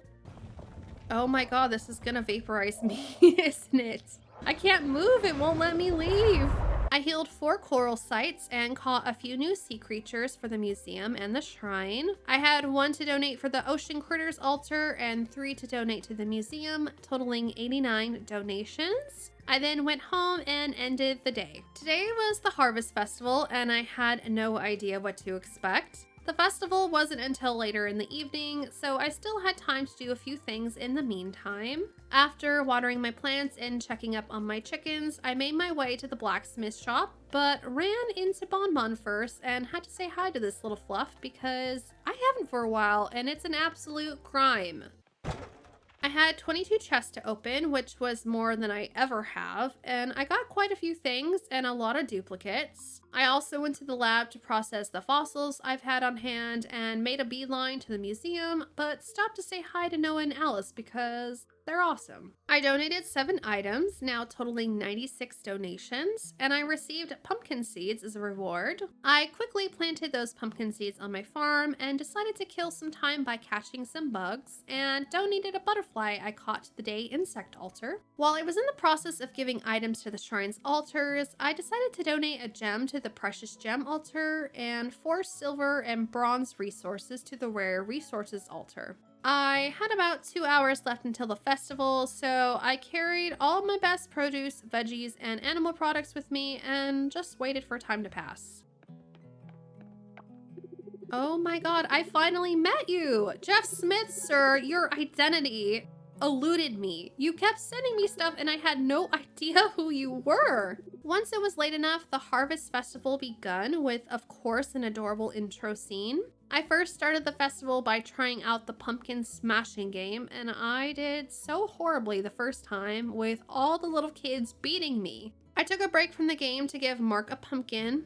You all know why by now. Next was the apple bobbing game, and I was way better at this game than the first one. I came in 3rd, but made a 2nd attempt and came in 1st place, beating all the children's records, so that's all that matters. While browsing the shopping offerings at the festival, I came across the cocoa seedling, and since it was on sale, I purchased one as well as 2 fairy rose flower seeds. Then it was time to get the main event started, where I needed to submit my best items for judging. I did manage to grow some pretty good quality items, even in my small little garden, so I was a little bit hopeful with my submissions.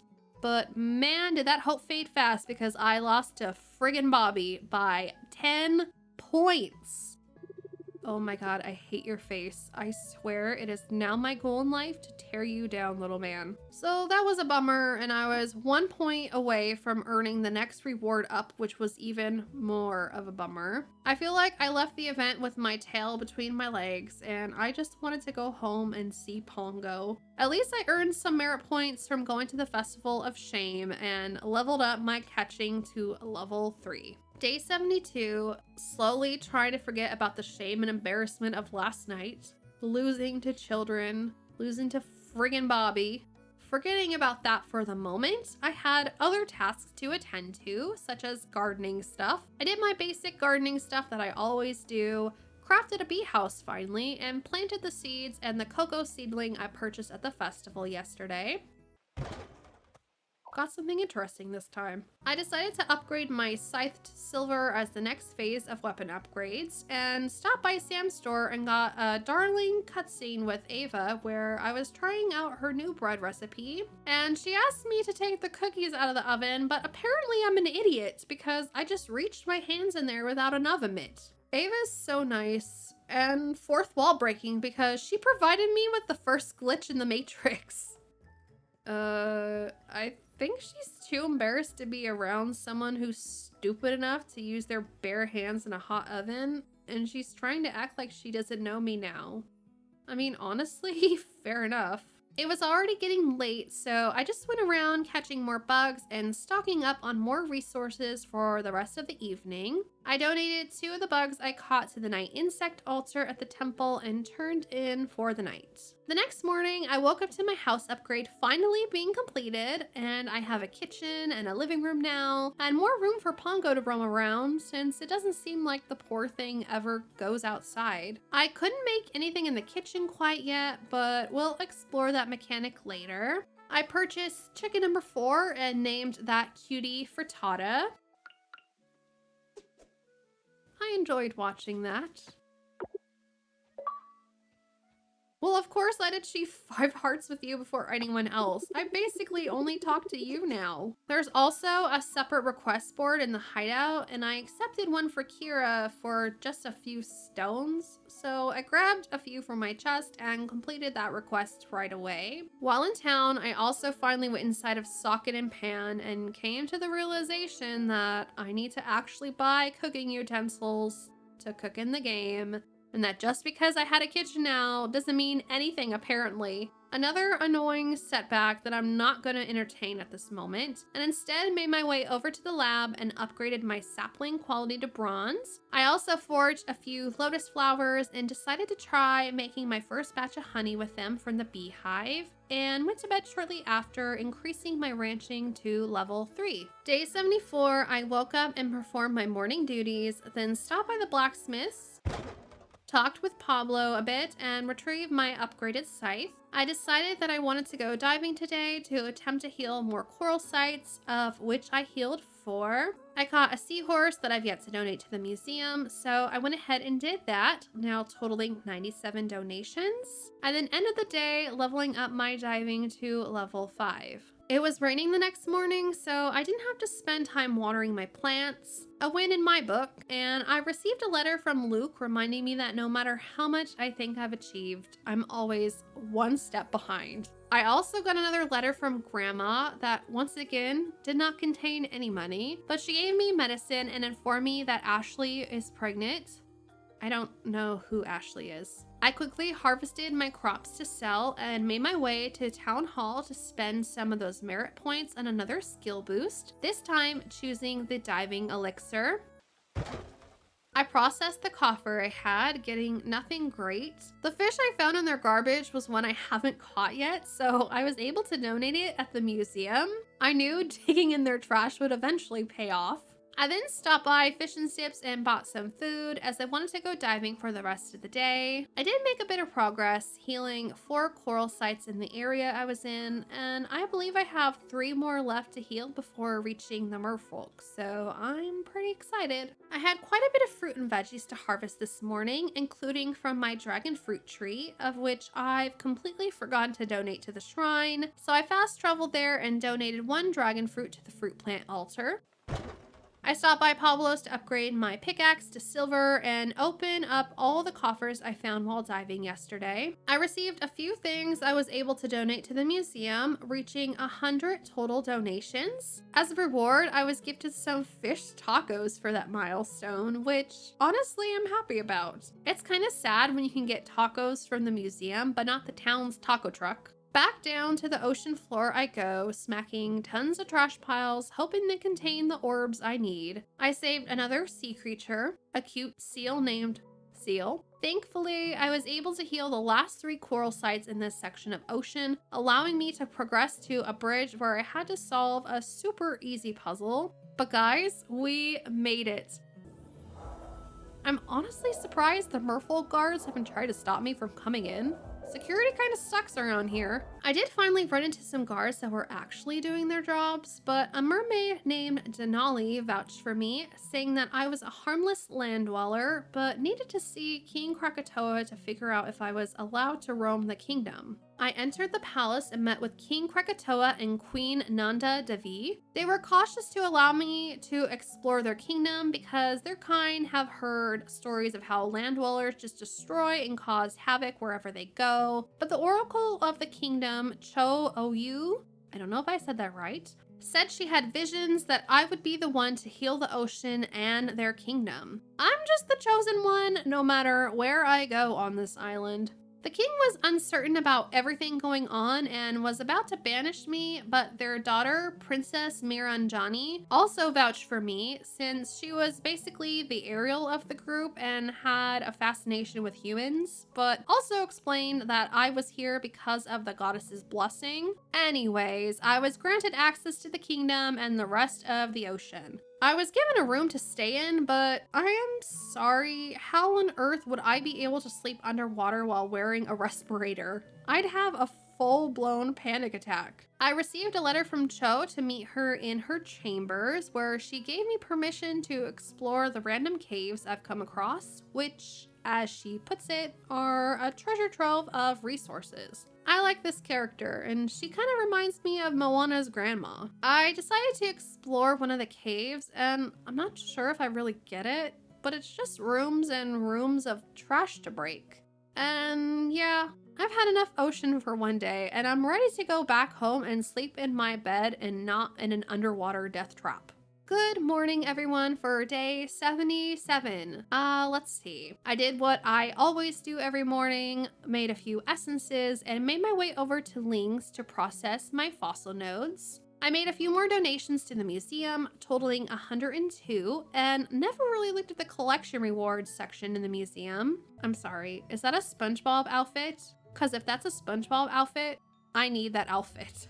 I checked up on my town rank since I haven't done that in a while, and it's still an E, but it's getting close to the next letter grade. I did a tad bit of organizing with my chests and decided to take the plunge and buy something from Luke so I can at least use my kitchen a little bit. I fast traveled back to the ocean as I wanted to explore the deep sea and continue healing the coral sites. Princess Mira and Johnny met up with me before I made my way to the new section of ocean, and she is 1,000% Little Miss Ariel of the game.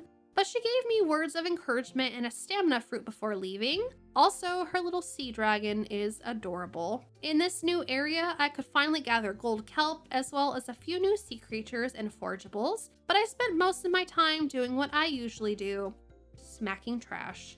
This dude looks like he's deep in thought, contemplating his life right now. I did manage to heal 3 of the deep sea coral sites, completing the first little subsection I was in, and ended the day leveling up my diving to level 6. I decided to try out my dehydrator for the first time this morning since I haven't done that as of yet, and my morning mail consisted of a letter from Bobby just gloating about his win, so basically junk mail. I then decided to try making my first meal in the kitchen, bug jerky, which is a nightmare for me. I'd never eat it unless it meant my very survival, but I needed to use my kitchen since I bought that freaking grill from Luke, and the only recipe I could make at the moment was bug jerky. I ran by the shrine really quickly and offered another item to the ocean loot altar, and stopped by the museum to donate a cute little blue crab. I opened up my ocean loot, receiving a lot of rubbish, retrieved my silver pickaxe, and upgraded my axe to silver as well. I also said my daily hellos to Pablo and decided to be a snoop and roam around their house because, well, it was unlocked and he didn't stop me, so. I'm going to assume this first room is Raphael's. So cute. Okay, so this must be Pablo's room. That's a sports bra, right? I'm sorry. I know it's not right to make assumptions, but I'm going to anyway. That sports bra is purple. Who do we know who wears a sports bra that's purple? But that also doesn't make any sense because Suki is his cousin's ex-wife, so no. Then whose is that?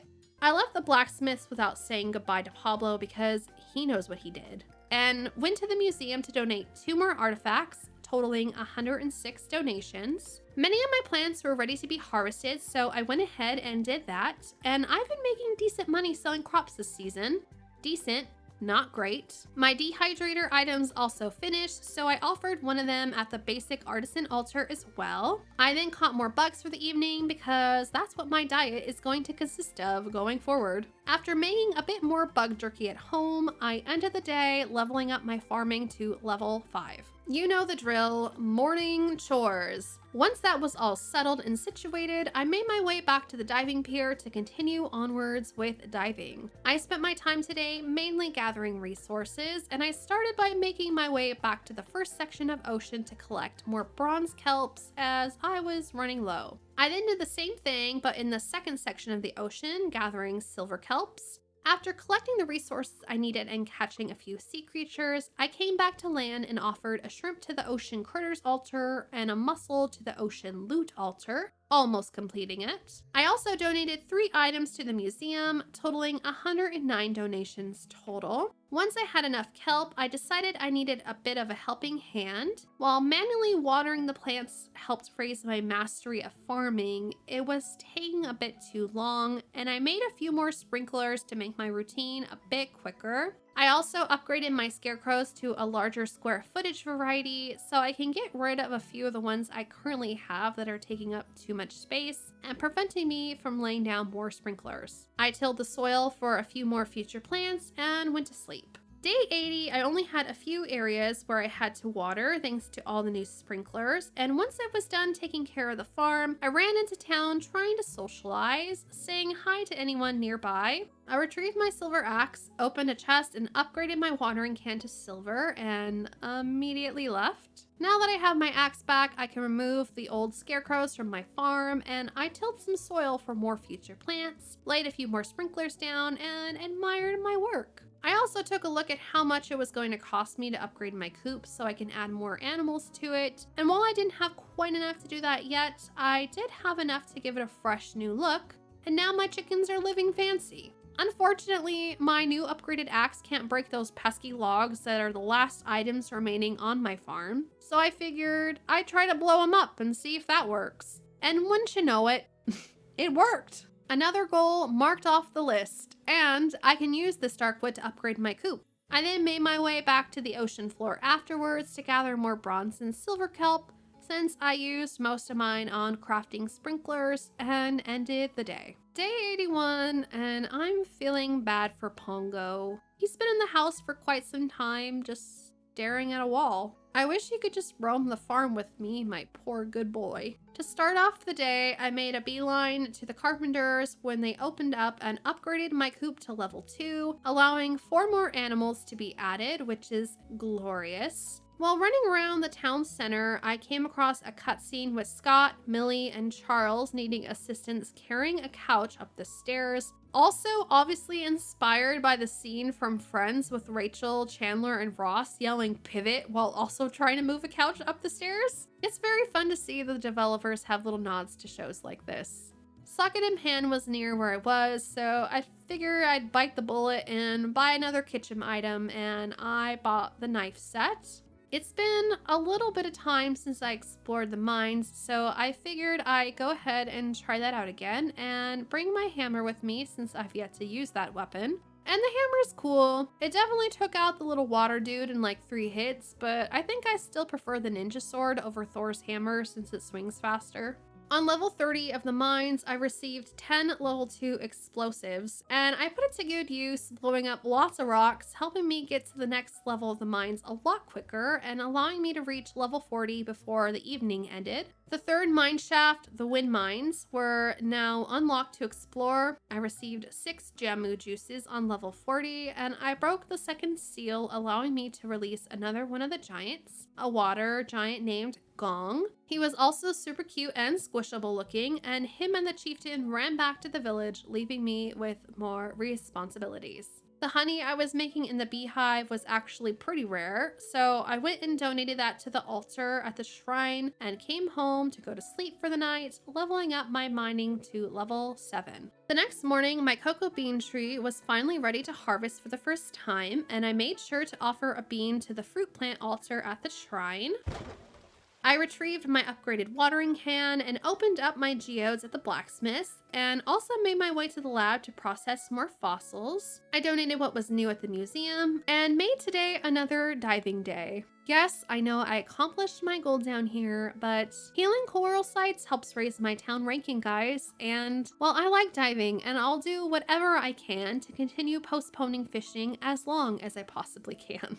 I continued where I left off in the deep sea, catching some new sea creatures, and healed 7 more coral sites, which is a pretty good dive this time around. Once it was late, I left the ocean, donated the creatures to the museum, now totaling 113 donations, and went to sleep. Day 83, only 1 more day left of the fall season. I received a letter from the mayor informing everyone of the Spooky Day celebration that was going on tomorrow, so I'll be sure to check that out. My upgraded coop was finally completed, allowing me to finally fill it with 4 more birds, which I will be getting ducks next.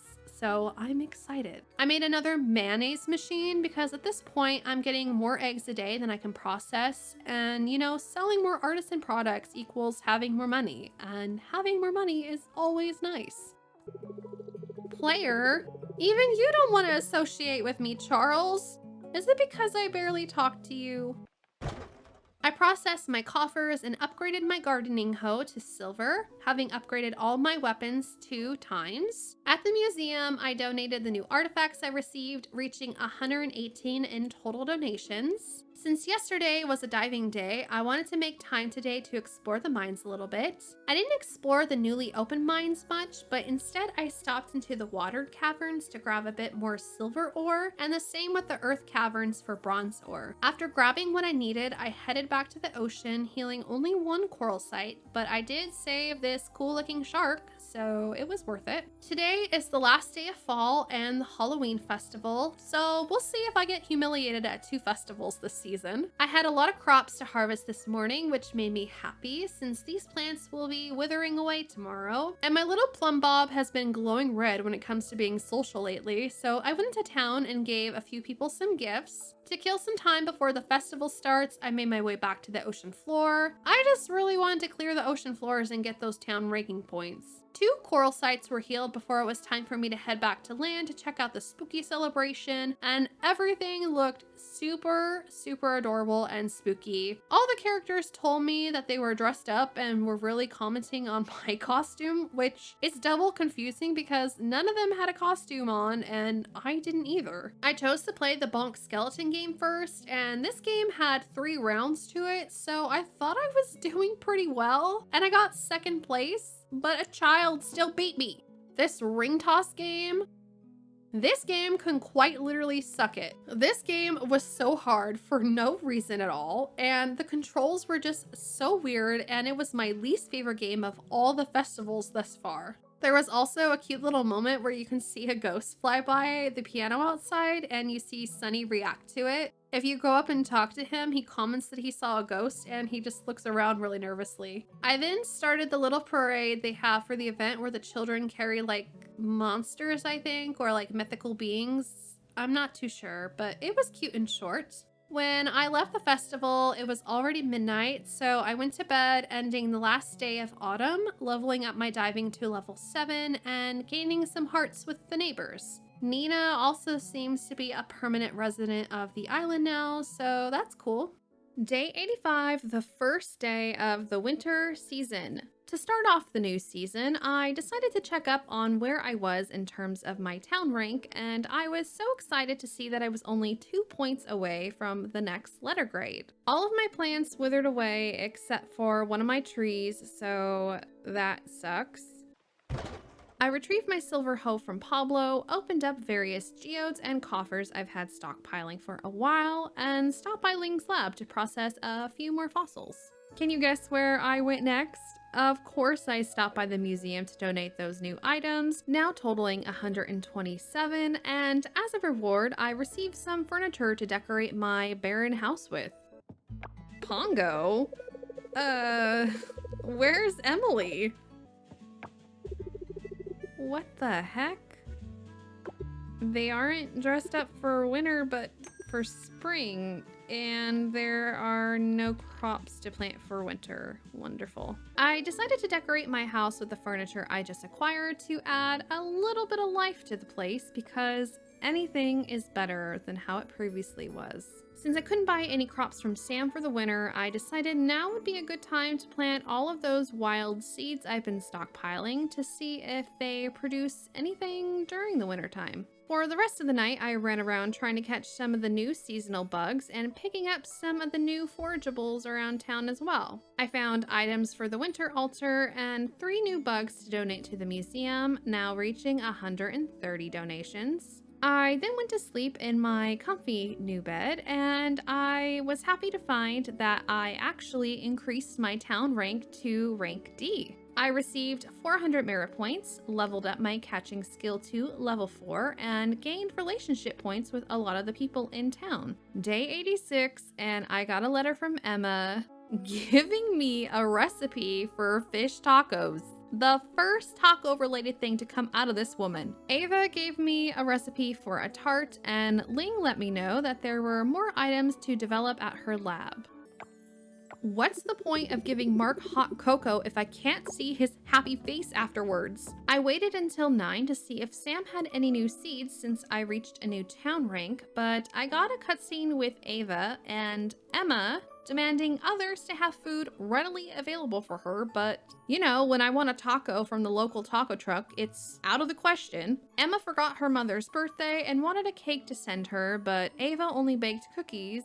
And you can choose an option on what advice to give her, so I just chose the first one. I wish I could have had an option that said to send her mom tacos in the mail, but like Emma's tacos, that response doesn't exist. Also, sadly, no new seeds from Sam. After that interaction, I made my way back to the docks to heal more coral sites because, well, I've been making good progress on the ocean floor and I wanted to keep the momentum going. I healed 6 coral sites, with only 3 more left to heal in the current sector of the ocean I was in, and saved a sad-looking fish named Aang. Back on land, I said goodnight to Pongo and went to sleep, leveling up my ranching to level 4 and leveling up my relationship with my 2 best boys. Right when I woke up, I decided to go diving for a few gold kelp to create the last few gold essences I needed to upgrade my hate quality at the lab. I foraged a little while I was waiting for the essences to process, then I made my way over to Ling's lab, upgraded the hate quality, and have officially upgraded all produce quality to the bronze level. I ran to Raphael and gave him a flower in front of Pablo because Raphael is a precious cinnamon roll and I couldn't tell if he liked it or not because his face was missing. I also processed my coffers while I was there and made my way over to the carpenter's house, only to enter into a cutscene of me snooping in Dinda and Joko's bedroom like a creep. And I picked up a letter that was not meant for me and decided to read it anyways because I guess I'm just a nosy snoop. It was just a sweet love letter from Joko to Dinda from when they were younger. Cute little backstory, but why did I sneak into their bedroom randomly? I took a look at what was needed to build a barn so I can get some cows, but I still needed to fill up my coop. So I decided it was finally time to add the next batch of feathered friends to my farm, and I purchased 3 ducks, naming them Huey, Dewey, and Louie. I then went and purchased a barn from Dinda so I can continue adding more cute animals to my slow-growing farm. I had 2 more items to donate to the winter altar, so I went ahead and did that, and 2 items for the museum as well. At Town Hall, I spent more of my merit points on another elixir, this time boosting my mining mastery. And yes, I went diving once again. I was so close to finishing this section of ocean, and I actually did. I healed the 3 remaining coral sites, and after the last one completely healed, I saw a cutscene of the dark roots receding and freeing this cute little water dragon. It's always a good day when I can save cute little sea animals from dark despair. After grabbing a bit of the osmium kelp from the newly opened area of the deep ocean, I stopped by the museum, donated 2 new sea critters, offered 3 gold essences to the rare resources altar, and ended the day leveling up my foraging to level 6. Day 88, I went into town and got a cutscene with Archie, Taco, and an invisible gong dancing in the town square, confusing his parents, making them believe it's his imaginary friend. When children start talking to things you can't see, that's when you break out the sage and pray. But I had to laugh when Alice came by and got weirded out that I was talking to no one and immediately left. She probably doesn't want to be my friend anymore. I bought a few donuts from the coffee stand to use for energy replenishment, changing things up a bit today, and went mining instead of diving, getting around to finally exploring that newly opened wind cave. I made my way through the various levels and received some chicken decoys on level 10, but let's be real, these are too cute to use as decoys. I made it to level 15 before heading out for the night and ending the day. The next morning, I found that my new duck residents laid their first batch of eggs, so I teleported to the temple to donate 1 duck egg to the coop animals altar, as well as 3 gold bars to the rare resources altar, unlocking osmium kelp essence as a gift for my completion. Wish it was something better, but I'll take it. And I figured it was time to make a little area for my chickens and ducks to safely roam around in. My poor chickens have been cooped up for so long, but better late than never. It wasn't perfect, but it worked for the time being and made me happy to see them roaming around outside. I bought my first cute little cow and named them Cheddar, and purchased a temperature machine for my birds because I've noticed they're always cranky when I check up on them, so hopefully this will help keep them happy. While I was near the shrine, I ran into a cutscene with Noah and Betty stretching in the park, spending time together, just talking about life and such. I crafted a cheese maker, mushroom log, and mason jar. I also crafted an insect trap and placed it close to the farm to see if it catches anything interesting. I headed on over to the mines for a bit to continue descending the levels of the wind cavern. On level 20, I received a forager ring, which increases the range for collecting items around me, and effectively called it quits for the day. I made my way to the docks and found the lady who sent me a letter ages ago about her secret black market shop at the dock on select days. I can't believe I only ran into this just now. I didn't see anything useful I would want right now, not like I'd have the funds for it either way, but I did notice she sells a stamina fruit, so I'll have to remember that in the future. I'll totally forget about that, I'm 100% sure of it. I grabbed my dusty old fishing rod out of its coffin to finally get some use out of it. It's true, I fished for like 10 minutes and caught 1 tiny fish, but mainly because it was past my bedtime and I needed to go to sleep to start a new day. Day 90, and I woke up to a letter from Gong asking me to go on a fetch quest to gather things to make him a disguise to blend in with the humans, but I won't be finishing that quest today because I don't own sheep to shear. I stopped by the museum really quickly to donate a few things, now totaling 137, and I must have woke up on the wrong side of the bed because I spent time fishing in the morning, which is not something I choose to ever do, and I caught a few fishies even though it was a struggle. This fishing pole sucks a lot and definitely needs to be upgraded. I then went around trying to catch any new bugs I could find for the museum because I got bored of fishing. Who would have guessed? I had 2 new fish and 1 new bug to donate to the museum, now totaling 140, and I actually got some seeds that I can plant in the winter as a reward. And I also donated the same fish and bug to the shrine, which I think is the first and only fish I've ever donated to the shrine, sadly. Back at the farm, I planted my snowdrop seeds. Finally, a bit of farming for the season. I also used my mason jars for the first time and pickled some Brussels sprouts. For the remaining hours of the night, I went mining and made more progress in the wind cavern, descending 10 more levels to level 30, where I received 4 Jamu juices from a chest. As it was getting late, I went back home and went to sleep, leveling up my mining to level 8.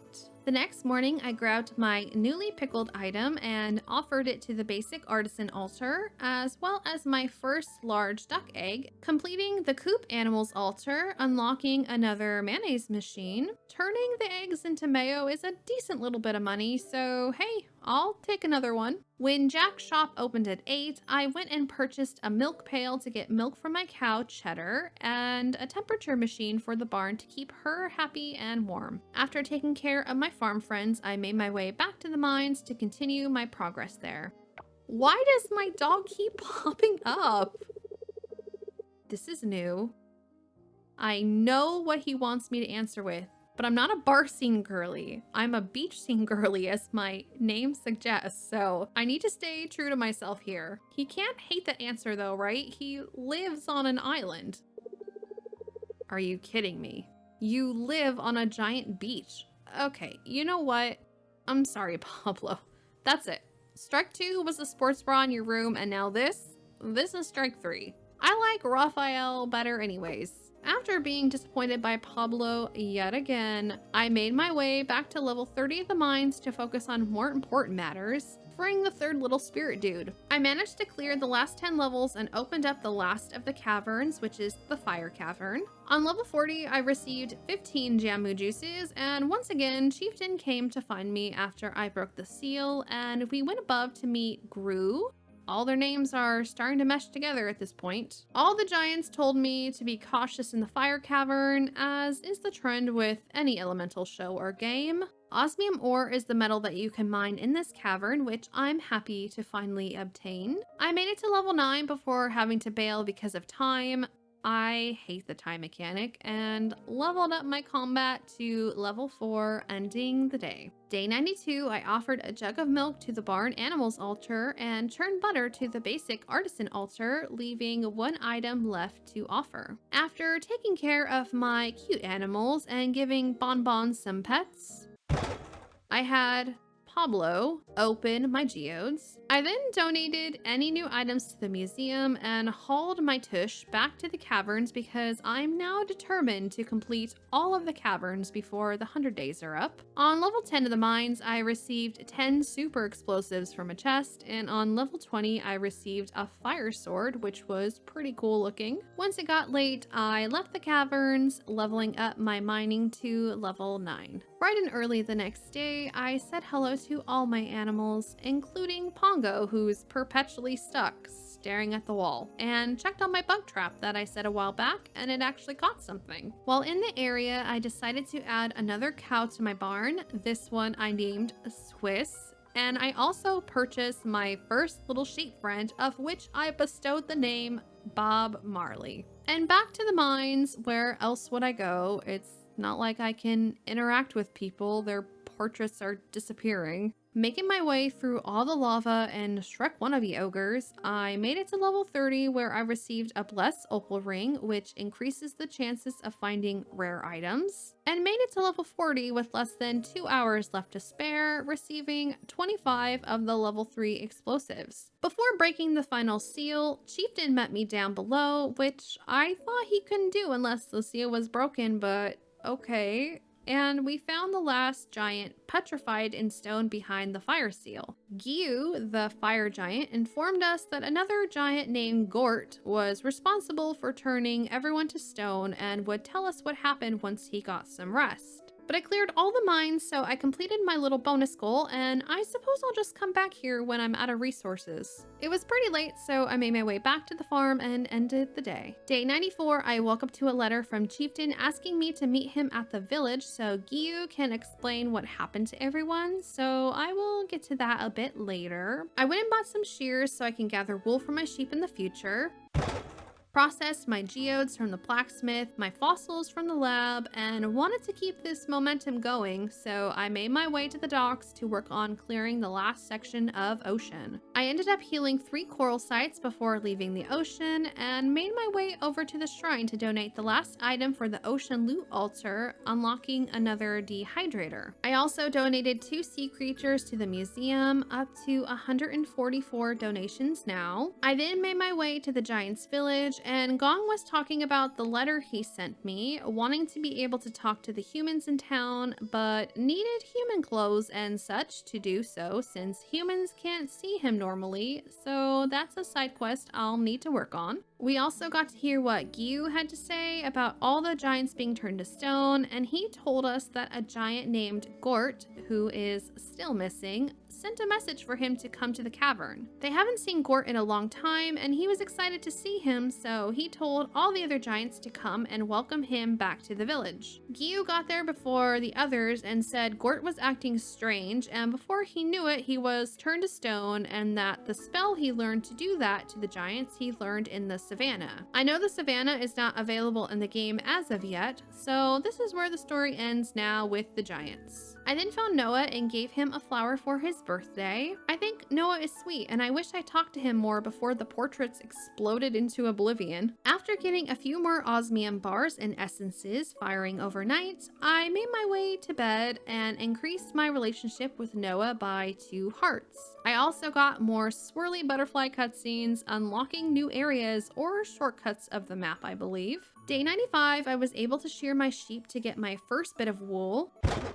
I opened up my coffers at the blacksmith and was about to upgrade my axe to gold, but just like everything in this game, I was too poor to do so. At the museum, I had 4 items to donate, bringing my donation total to 148, and I offered up my sheep wool to the barn animals altar at the shrine. So the lady who sells random goods near the town center had some snake fruit juice available, and while it's the lazy way out, I did buy it and offer it to the basic artisan altar, completing it and receiving a keg as a reward. I also wanted to upgrade my fishing pole because it truly sucks right now, but I didn't have enough bronze essences to do so, and so I went diving for more bronze kelp because when I ultimately have to once again fish in this game, I want the experience to be as smooth as possible. Once I collected enough kelp, I went back home to start processing it, filled up my dehydrators with items I found on the seafloor, made another furnace to help smelt my ore faster, and another extractor to help with essence production as well. After taking care of business at the farm, I went to Fish and Sips to see if anything interesting was going on there, since everyone always gathers there at night. And I got a cutscene with Dinda angry at her husband for not coming home on time, since they had prior plans that evening, and she kind of dragged him out of there and everyone laughed afterwards, and yeah, that was about it. I left shortly after and went to bed, ending the day. The next morning, I woke up to a letter from Noah asking me to bring some fresh flowers to their restaurant, and finally, the wild seeds I planted almost 2 weeks ago were ready to be harvested. They turned into tea leaves, which I need, so that's honestly great. I ran to the shrine really quickly to offer up a single tea leaf, just leaving the snowdrop flower for the winter altar, and made my first batch of green tea in the new keg. After taking care of the farm animals, I made my way to Sunny's store to upgrade my fishing pole to bronze, hoping the upgrades actually end up making a difference. I also delivered the flowers Noah asked for, and Frank was being pretty rude, not wanting to pay me for my services or my time, which, frankly, Frank, you're lucky to have. But Noah stuck up for me, and the whole thing was kind of awkward in the end, and that was that. I wanted to gather more kelp for upgrades, so I went diving for a bit and gathered a good amount of bronze kelp as well as more forageables. Back on land, I had a few items to donate to the museum, now totaling 151. After leaving the museum, I made my way to the diving docks to go diving once again, but this time to try to make more progress healing the remaining coral sites. I healed 2 more coral sites and discovered a new section that had like a dino fishbone graveyard section, and it was pretty cool looking. I then left the ocean and barely made it back to my farm in time, and leveled up my ranching to level 5 and diving to level 8, ending the day. The next morning, Chieftain startled me by teleporting to my doorstep and gave me a gift called an architect desk, which would allow me to summon the giants to help move around any objects on the farm, but it still costs coins to do so. But this will come in handy when I get serious about designing my farm more beautifully in the future. I also got a letter from my grandma who sent me cookies, but cookies don't pay the bills, so these are worthless. And I finally figured out that Ashley is a cat and not a person. I've never in my life heard of a cat with the name Ashley, so that threw me for a loop. I donated a cool looking shrimp to the museum, now at 152 donations, and processed my chest, only getting 1 new item, which I then also donated. I then proceeded to the clothing store to buy the items needed for the Giant's Human Disguise quest, and found another chest that's been hiding in plain sight this whole time by the temple, which, of course, had those candied treats inside. I ran around and foraged for a bit and finally came across the paths that opened up a while back, shown in the butterfly swirly cutscenes. Then there was a small spooky graveyard, another chest with more treats that are kind of useless at this point, and more hardwood logs, which is great because I have no idea where to find hardwood in this game. After exploring a bit more, I checked out Fish and Sips again and walked into a cutscene with Frank and his wife Erica, who were gossiping about Suki and Antonio's relationship and such. Very random, but gives us insight on their backstory, I suppose. Those are some nice moves you got there, Paul. I did a little bit of chatting at the restaurant, then wandered by the hot springs and found out that you can actually go in the water and it replenishes your energy. I wish I would have found this out sooner. Day 98, I went and took care of my animals, and I must say I'm proud that I have some happy little chickens in my coop. I also stopped by to give Jack some milk to fulfill a request on the town board. I know he's not saying this in a rude way, but it's definitely coming off rude. While there, I also finally purchased my last duck, naming him Donald because I'm not going to have a duck and not name one Donald. I now have completed my goal of having a full coop, and yet I desire more. I retrieved my upgraded bronze fishing pole from Sunny, foraged a little bit, and decided to try fishing with my new fishing rod. It was still a bit difficult to catch some of the fish, but I was able to catch a few I've never caught, which isn't hard to do since I've only caught like 5 fish before. After I was done fishing, I donated the new fish to the museum, now totaling 157 donations, and headed to sleep, leveling up my fishing to level 2. The next morning, I greeted all my animals and officially welcomed Donald to the farm, then went into town to upgrade my axe to gold, hoping this upgrade will be enough to break the hardwood logs in the forest. When exiting the blacksmith's, I got a cutscene with Paul, who surprisingly was in his winter outfit. Paul got startled by my presence, and he told me he was looking for fresh vegetables to harvest instead of supporting Sam's local business. So he was just being cheap. I then decided to spend the day diving to see if I can completely heal the ocean before tomorrow ends. I made it to the last little section of the deep sea where there was this really cool underwater lava cave inside of the mouth of 2 huge fish/dino skulls. I ended up healing 6 coral sites, but I don't think I'll be able to complete the ocean as I had more left to heal than I expected. It got really late, so I came home and went to bed. Day 100, the last day, guys. I started off the morning doing a few chores around the farm and stopped by the museum to donate a sea creature from yesterday. There was a request on the town board the other day for Zoe, so I went into the school to deliver that item for her, but was met with a cutscene of Zoe and her parents at a parent-teacher conference. Randy, the school teacher, said she's a good student but likes to bring bugs inside the classroom, and they end up escaping. My worst nightmare. And they just chatted about how she can't do that because most people don't like bugs.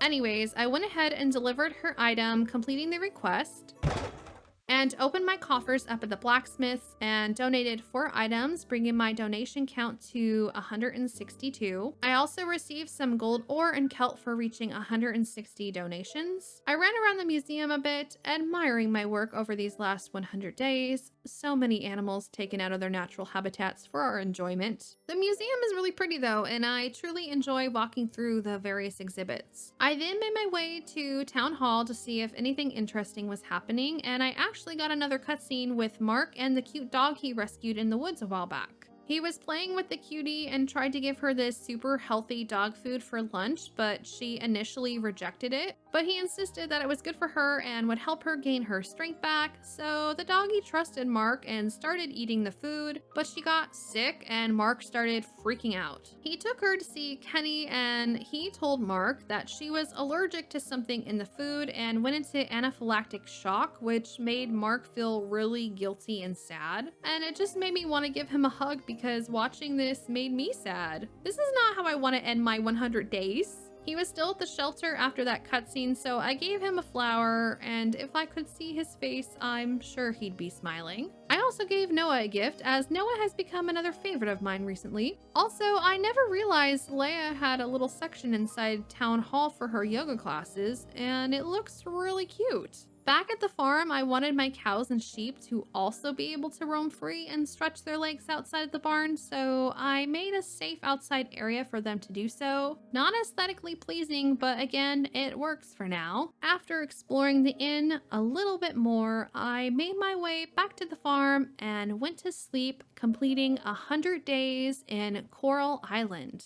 I had so much fun playing this game, and while there are still a few bugs that need attending to, I am truly excited for all the future updates and look forward to continuing my journey on Keanu Reefs. If you've made it this far, thank you so much for watching, and I truly appreciate a like or a comment to let me know that you've enjoyed the video. Speaking of comments, let me know who your favorite character is so far, and if it's Pablo, well, I'm sorry for nothing. Thanks so much for watching, and I will see you in the next video.